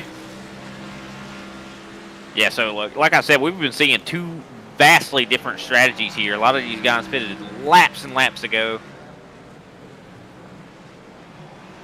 I believe at the moment the furthest driver up, besides Boyd Hogan so far, is actually going to be that of Brian Littleton. Everybody else has still yet to come on down to pit. I think Justin Levine also made a trip down a little while ago, but Boyd Hogan is out of pit road and surprisingly has still maintained onto his second place. That just shows how fast he is, how much of a gap he's been able to build on everybody else. Helps, of course, that a lot of the other guys behind him followed suit and came down pit road as well. But Hoffman continuing to stay out. I still think that's a very unwise call for the 92 car when you know that Hogan is on fresher tires and you know he's in a must-win scenario. So if you're Clayton Hoffman, you are wanting to come down pit road so you can lose as little time as possible to him. 100%. I feel like he's already dug his grave right now. That's what it seems like to me. I mean, he even might lose spots to Corey Cook. I mean, we might even see that. So Hornets has the cars around 13 and 40 at the moment. McMeekin getting into it with Kyle LeBray coming back onto the oval. They're going to go side by side through NASCAR 1 and 2. They just blitzed by Paul Daniel II, who was slow. Look out for Greg Wachinski as well in the background of all of this. McMeekin gives up the spot. Wachinski's going to try to make it 2 for 2. LeBray slowing both of them up, and they're going to go side by side in the back straightaway chicane. Oh my word, Matthew McMeekin almost lost that race car. You can see that it wanted to go the wrong way, that's for sure, but he was able to save that even through that chicane. I mean, what a driver Matthew McMeekin is right now. Is Greg Wachinski going to try to catch up here? Hauled into the second, trying to make a lunge, but how about Wachinski? Look at how much he's hounded the back end of McMeekin, trying to get into it. Look out, Daniel. Paul Daniel has been having a lot of problems here. He's not consistent. He is fast, but he's just not consistent. As we see David Phillips on the inside, able to make that pass. Successful overtake there for Phillips. And I just want to point out, just to show you how big the gap, or the performance advantage is between Hoffman and Hogan. Clayton Hoffman, last lap by all tires, ran a 123.1. Hogan, a 119.7. Yeah, he's bleeding time right now. Hemorrhaging it, as a matter of fact. I mean, there's no way to staunch the bleeding. It's not going to happen. I mean, He has, like I said, he has literally laid down in his coffin and had some people bury him. Yeah, it's effectively over for Clayton Hoffman unless Boyd Hogan makes some kind of other mistake. I don't know why he has not come down, and I don't know why he wouldn't come down. Oh, Wachinski running wide out of turn 12. That opened up the door for David Phillips II to make a pass through, and he'll pick up what is now, I believe, 14th place on the racetrack. And Hoffman just behind this battle, so I'm curious if he's going to come in, and Wayne Grossi you can see making the trip down to pit road. And Hoffman continues to stay out. What are you doing? He's definitely, whatever he's doing, he's committing to it, that's for sure. What if he's running the tank dry? That's what it sounds like to me. I mean, maybe he thinks he'll be faster on an emptier tank. I don't know. I mean, he's going to lose so much whenever he comes down finally. I mean, theoretically, he will be a little quicker for a little while because lighter car does mean faster usually. He's also going to be on fresher tires than Boyd Hogan. But the problem is, Hogan's gaining so much on him right now that I don't think he's going to be able to catch up nearly enough. Yeah, I don't think so either. Well, I mean, the pit road delta is around, 40 seconds or so. The way Hobbit's sitting, he's going to be all the way out of the top 5 at this point. Yeah, it's definitely going to be crazy. I mean, to see what he can do. I mean, I just don't think he's going to be able to make up enough time. I don't care how fast he is. I just don't think it's going to be, he's not going to be relevant. I mean, maybe he could work his way up to the top 3. I don't know. But, I mean, he's definitely throwing away at least a second place, I feel like. I don't know. Oh, a bit of a tank slap there as well for the 92 car out of turn 12. I don't know. Maybe he thinks he can pull something off here. We'll have to see what he'll be able to do. Finally makes the call down to pit road, but I think it's going to be too little too late. Yeah, I don't know what he could do to save this race. I mean, I think he needs a restart button. That's what he needs. And here comes Boyd Hogan coming through that final chicane now. He's going to breeze through and take a race win. Well, not a race win, excuse me, the race lead. Close to it. I mean, we still have a little bit over 10 laps to go. Oh, yeah, there's still plenty of time to make that mistake. Yeah, I mean, we've seen it happen to him before. I mean, think about this. I mean, he's coming up on all kinds of lap traffic. You never know what's going to happen. I kid you not, I just saw Hoffman take fuel only. Well, I mean, that's the only thing I think he really thinks he can do right now. And he's going to be really slow, though. I mean, we saw him. He was hitting the minute 23s. It's not going to get better. I mean, he's got a 17.3 second gap between himself and Corey Cook. Cook's in a battle, just Levine. They've actually just swapped hands as well. Levine just made up a spot on Corey Cook for 3rd place. So Corey Cook having some struggles there. That pass is made down in turns 1 and 2. But they're both catching up to Hoffman. Yeah, 100%. What a great race between these two, Corey Cook and Justin Levine. It's like its own separate race, but, you never know. I mean, Hoffman's not running very fast. I mean, but then again, Levine and Corey Cook aren't running that fast either. They're kind of comparable to what he was running before the pit stop.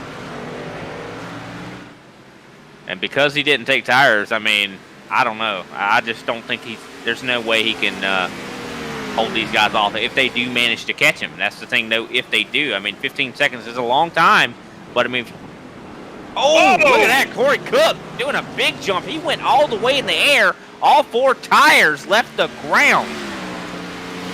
Just locked up. Went in too deep, tried to bail out at the last second, realized he wasn't going to make it, but it was too little too late. Vaulted over the curves. That might have done some underbody damage. He's going to lose out as well to Josh Schaffner, as well as Brian Johnson as a result. I almost feel like we should be playing the Dukes of Hazzard's theme song or something. Because he went for a ride. Well, he was driving a Dodge. Oh, Levine's in the wall! Levine's in the outside wall, just up the road. He's going to lose in a ton of spots. Levine is going to lose out to Josh Schaffner. Might even lose out to Corey Cook here. Look at that. Brian Johnson rocketing up to 3rd place right now in front of Josh Schaffner. This is a big race right here. Levine just snapped sideways on the exit of turn 1 after launching off the curbs. Broke sideways, backed it into the wall, kept it straight.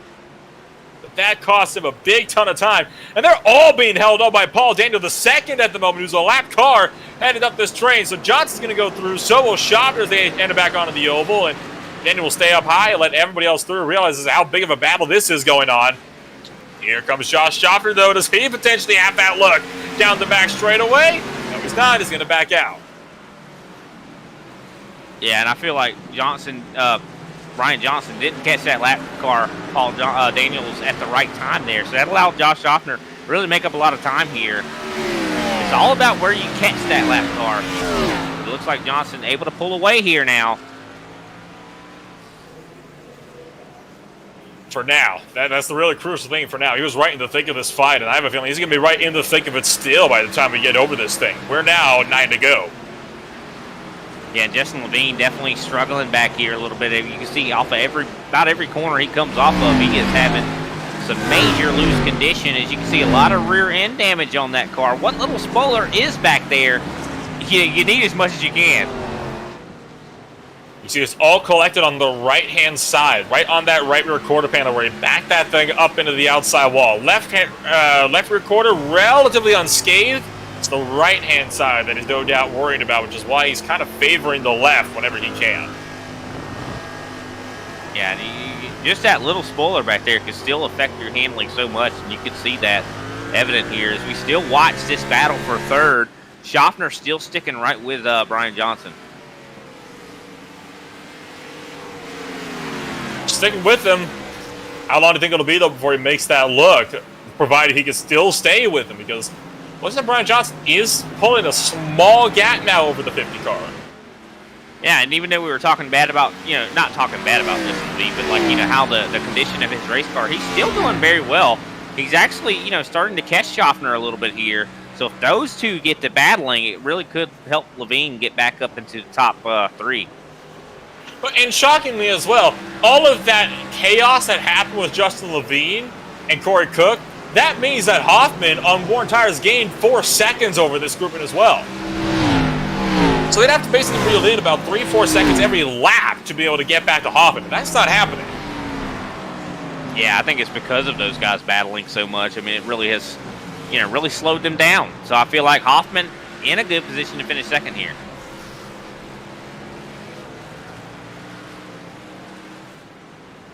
I mean, they've actually lost time to Hoffman. Hoffman's come out and started turning even faster laps. I mean, there's about 20 seconds to gap between second and third right now. You still see this battle as well shaking up here between Brian Johnson and Josh Schaffner. Corey Koga's fallen off of this main pack. A big shame. He had a top 5 car tonight, but I think he just did too much damage to his machine, potentially to the underside of it when he vaulted through the air like that. I mean, he hit those curves hard to launch that thing the way it did. Oh, yeah, 100%. I mean, something's got to be wrong with that race car somewhat. I mean, even though, yeah, the top end of his race car looks very clean, I mean, that bottom's very vulnerable.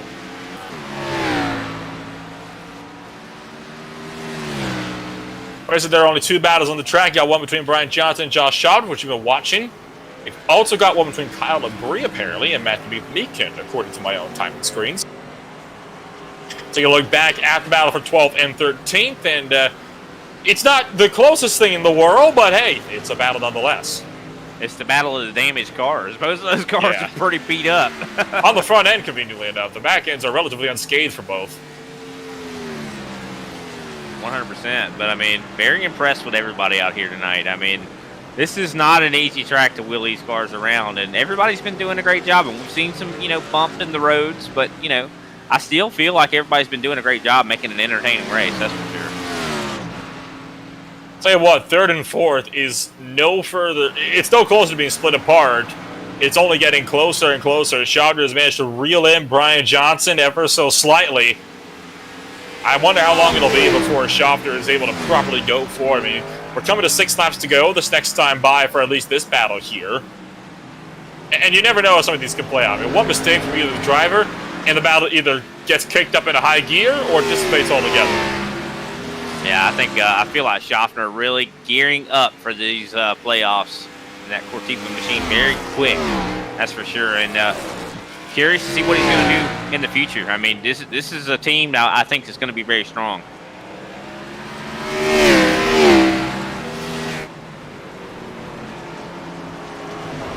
But you can tell now. I feel like the gloves are coming off in this season, don't you, Nolan? Oh, absolutely. I mean, the gloves are coming off, and it's getting so intense this whole championship. You got one of the championship favorites coming into the regular season, eliminated the round of 16. We've had so much drama. The round of 8. We've had so much drama, in this round of 8 compared to the round of 12. And the round of 4, it's finished off with Martinsville to eliminate 2 more drivers, making a 2-car shootout. Oh my gosh, Johnson really wide. Here comes Schaffner trying to go for the bumper, but locks up instead. Wow, what a you even said it was going to come down to a mistake, and that's exactly what it came down to. Schaffner getting a big run up to Johnson right now. Because of that mistake from Johnson, like you said, mess up in one corner, sets up the next corner to be bad. So that's what's happening here with Johnson. And Schaffner braked too early, trying to go for the overtake into turn 11. That allows Brian Johnson to just stay ahead, but only just. Yeah, this fight is not over. And like you said, Martinsville, that's going to be quite the hairy situation, especially like I mentioned before, these drivers have long memories. So that they're going to remember everything that's happened throughout this season, and it might be unleashed at Martinsville.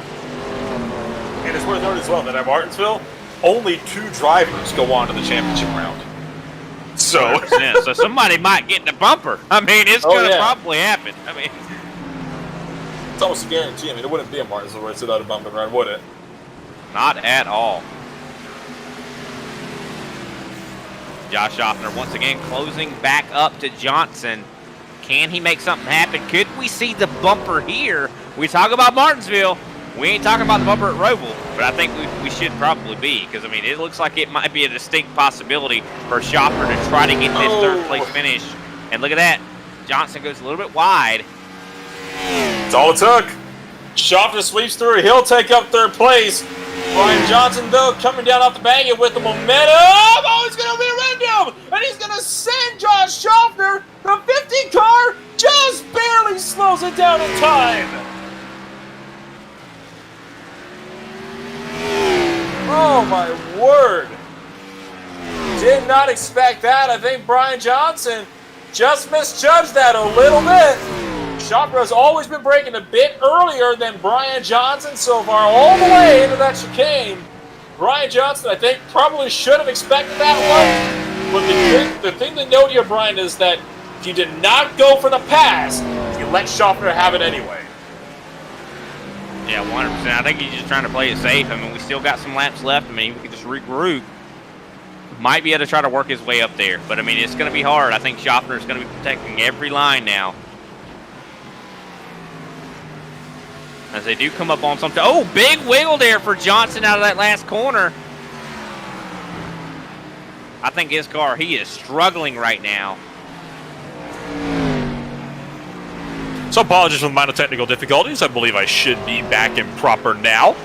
Microphone got bumped a little bit away in all the chaos. I was wondering, I was like, you sounded like you were kind of far away. But yeah, definitely a great race right now. I mean, soon to be over as we're getting closer and closer to 3 laps remaining. This thing has gone by quick, and it might have been a long race, but it's gone by quick just for the simple fact it has been exciting. As we see Chris Johnson starting to make his way up here to Justin Levine. Could we see a change in position here in 6th? You never know. I mean, these battles have been shaking up throughout all of this, but you got Kyle LaBrie and Matt McMeekin as well, 12th and 13th. That's been looking a bit tighter as well as over the past couple of laps. And there is, it's worth noting, only 3 laps left to go now. You don't have a lot of time to make these moves work if you are going to make them at all. 100%. I mean, now is the time we see those bumpers start to maybe get a little bit closer, a little bit less give and take, a little bit more dive bombing. Oh, absolutely. You can't have a good race on the road course without a little send every now and again. And I have a feeling we might be seeing that send here pretty soon in this battle further down the order. Watch out for Clayton Hoffman as well.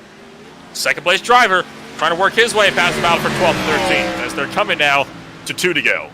Yeah, this is really going to complicate things. I mean, Clayton has to be smart about this. Does he get involved in this? And he goes right by Matthew McMeekin there. That answers that. Very easily there. This could open the door here a little bit. Look at that. Hoffman. Woo. Look at that. I mean, wow, what car control he has to be able to make that work. Any lesser driver, I think, would have probably spun that race car out. Or either hit the other guys. So far, just about all of the battles have died off all the way throughout the field. The only one we've got is potential between David Phillips II and Brian Littleton, as well as Labria McMeekin. But so far, there has been no moves elsewhere. So that just leaves your race leader. 28.5 seconds over Clayton Hoffman. He has led, I believe, every single lap. Talk about domination from Boyd Hogan. Yeah, he's almost led every single lap now. I think the only laps he didn't lead was when Hoffman was staying out. Right. But, I mean, he's not worried about anybody bumping into him because nobody's even close enough to even do it. I mean, as the white flag comes out, Boyd Hogan crosses the line, brings that, and that machine going to try to do one more lap. I mean, he has enough time.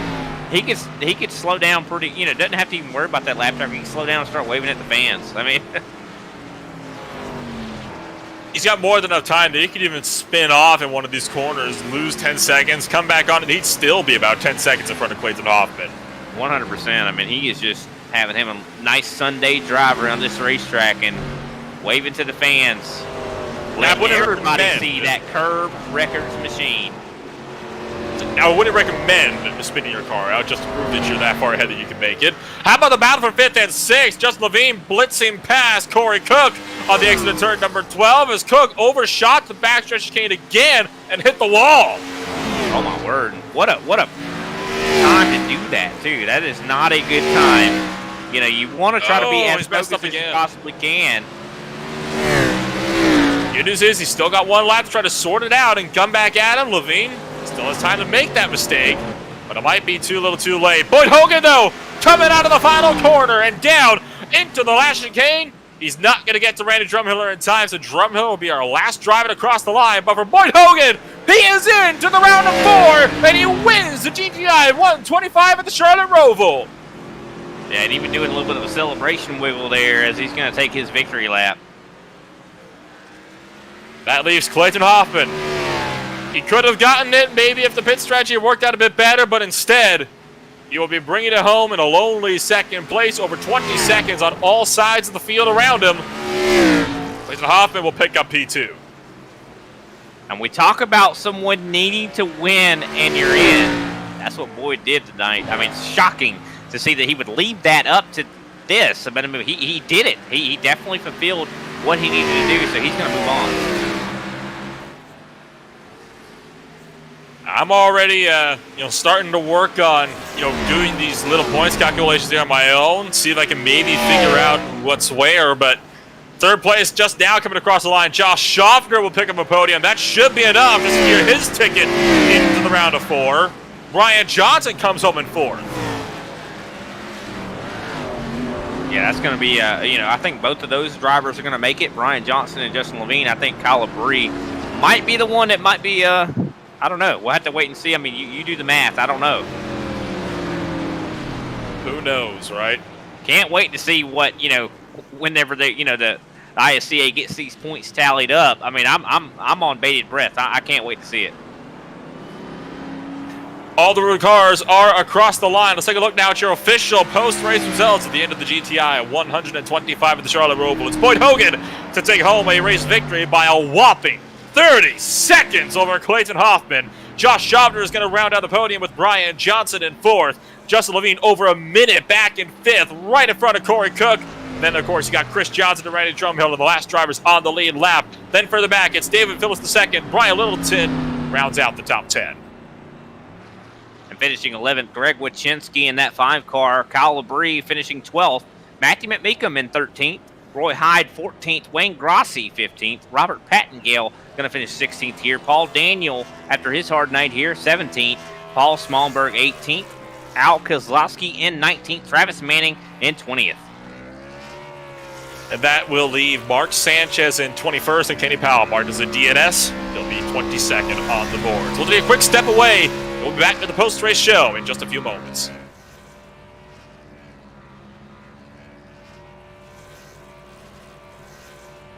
ButtKicker. Feel what you've been missing.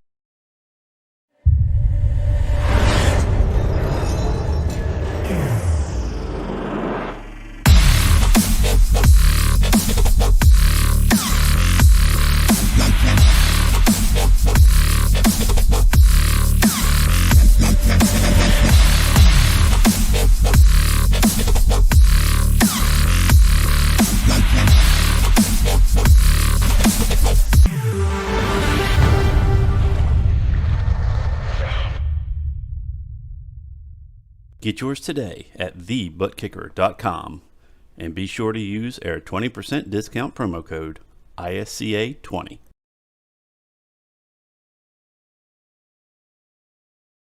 And we are back.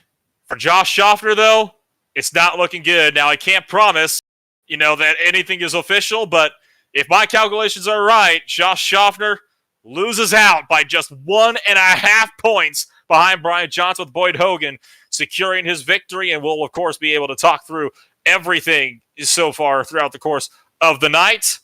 Kenny Powell, it has been made official, will not advance, and Josh Schaffner is confirmed eliminated as well. So huge stories here in the GTEYE 125 of the Charlotte Roval, and of course, we got a lot of people to talk to tonight, and we're going to start it off by giving a shout-out here as well to Boyd Hogan. And Boyd, you come in the last possible race. You were needed to get that win, and how about the 30-second victory? That's a win enough, I would say. Yeah, it's not bad. That's what we're hoping for coming in, obviously. Road program this year has been a little bit lacking, but here lately we kind of picked it up and felt like we showed it tonight. Well, you certainly got it done, what you needed to have done, and that, of course, opens up the possibilities for yourself to potentially go to the championship round. You've got yourself 3 more races. You got Texas, I believe it's Kansas, and then you have Martinsville to round out the round of 4. What's your plans coming into those next 3 races? We'll be there at Phoenix. So I see you're feeling confident then that you'll be able to go ahead and get that second win. I don't know about a win, but I feel like we'll make it. I don't have any doubts in this team. I wouldn't blame you with getting a 30-second win here at the Roval. You absolutely deserve to be able to be up there and fighting for that championship. Well, Boyd, honestly, I just have to ask you this: how do you stay so calm in that car? I mean, you're just able to go out and make it look easy. Honestly, drives itself. Couldn't be happier with it, really. Vicente and myself put a good bit of time into it this weekend. Just hoping we'd have something to kind of run whenever we want to and have fun and not be, holding on for dear life. And we did it. Car drives itself. It's good. You can pick it up, reaperspeedlab.com. It's a badass car. I couldn't be happier with it. Great team. Got to thank everybody in Legacy. Blackstone Management, Curb Records, Champion Power Equipment, Blaster. Everybody who's kind of come on there, and shout out to everybody on Legacy. They put up with everybody else's bullshit every week and still come out and do this. So, well, and again, huge shout outs for you to be able to go on out there and take a win here at the Charlotte Roval. So making it look so easy, like you said, it looked like it drove itself tonight, and you basically confirmed it for us. Well, before I let you go, then, Boyd, anybody you'd like to shout out for us? Definitely want to give the shout out to Vicente for his help this weekend. Jared Crawford, Chris Hill, Chris Pfeffer, everybody who just kind of, hung out, kept me company. It was obviously the road races aren't usually the more entertaining ones, so it was nice to carry on the conversation with them. And that's about it. Thanks to my grandpa as always for watching, and thanks to you guys for putting on the broadcast. Thank you, Boyd, for taking the time out of your night to come on out and join us. And we hope to talk to you again more before this season is over. I appreciate it. Look forward to it. That was Boyd Hogan taking victory by 30 seconds over Clayton Hoffman. And Brian, that will bring up our second place finisher from the Gas and Go Racing crew. And I'll leave this one to you to talk with Clayton Hoffman, finishing 30 seconds back. Clayton, what a great job out there tonight. I mean, second place, maybe not what you wanted, but still a great finish. Do you think maybe you missed the mark on the pit strategy? You think that's why you finished so far behind Boyd? Nah, it was more of me messing up at the beginning of that last stage, like I did the other 2 stages. I hit the wall, killed the tires, and my right rear. Once you overdo it on the rears on the road courses, it's really hard to get them back, and I just could never get it back. Do you feel like it was a last-ditch effort there, maybe to just take fuel on that last pit stop? What was the thought process going into that? The fall-off wasn't insanely high, so the thought process was just the fewer cars I have to even try to go around, whether they're lap cars or lead lap cars, the easier time I'll be, or I'll have. So I was just kind of trying something different, hoping that other people were getting tires. 100%. I mean, you got to try everything you can. Well, got to ask, I mean, how you feeling? about the next, 3 races we got coming up, the round of 4. I know you're not really eligible. Do you still feel like you're going to try your best to get a win? Yeah, I mean, I'm still out here racing. I'm just, going to try to go for the wins when I can. This week just wasn't quite fast enough. Had a decent short run, it seemed like, but I just killed the rears on that last run. So I couldn't tell you if I could have saved the rears on the long run or not. I mean, next week's a new week, so I'll try again next week. Well, I'll be honest. Personally, I'm always rooting for you. I mean, you seem like you're going to be a great, I think you're going to be a champion next year. We'll have to wait and see. But anybody we shout out for you tonight? I shout out to the sponsors. It was a GTEYE that sponsored this race. ButtKicker for sponsoring the series. Shout out to the team. I think that's all I really got. Hey, short and sweet, nothing wrong with it. And great job on your second place, man. Thank you. Back to you, Nolan. So that was our second place finisher, Clayton Hoffman, bringing it home in second place. And that is going to bring out the third and final driver on the podium. Josh Schaffner joins us up at the booth with a well-earned third place finish. But I'm sure at the moment, Josh, that's probably the last thing that's on your mind at the moment. Yeah, it's a little bit bittersweet. Obviously, not being a great road racer, put quite a bit of time into this week, and got a little help just with some practice with some buddies.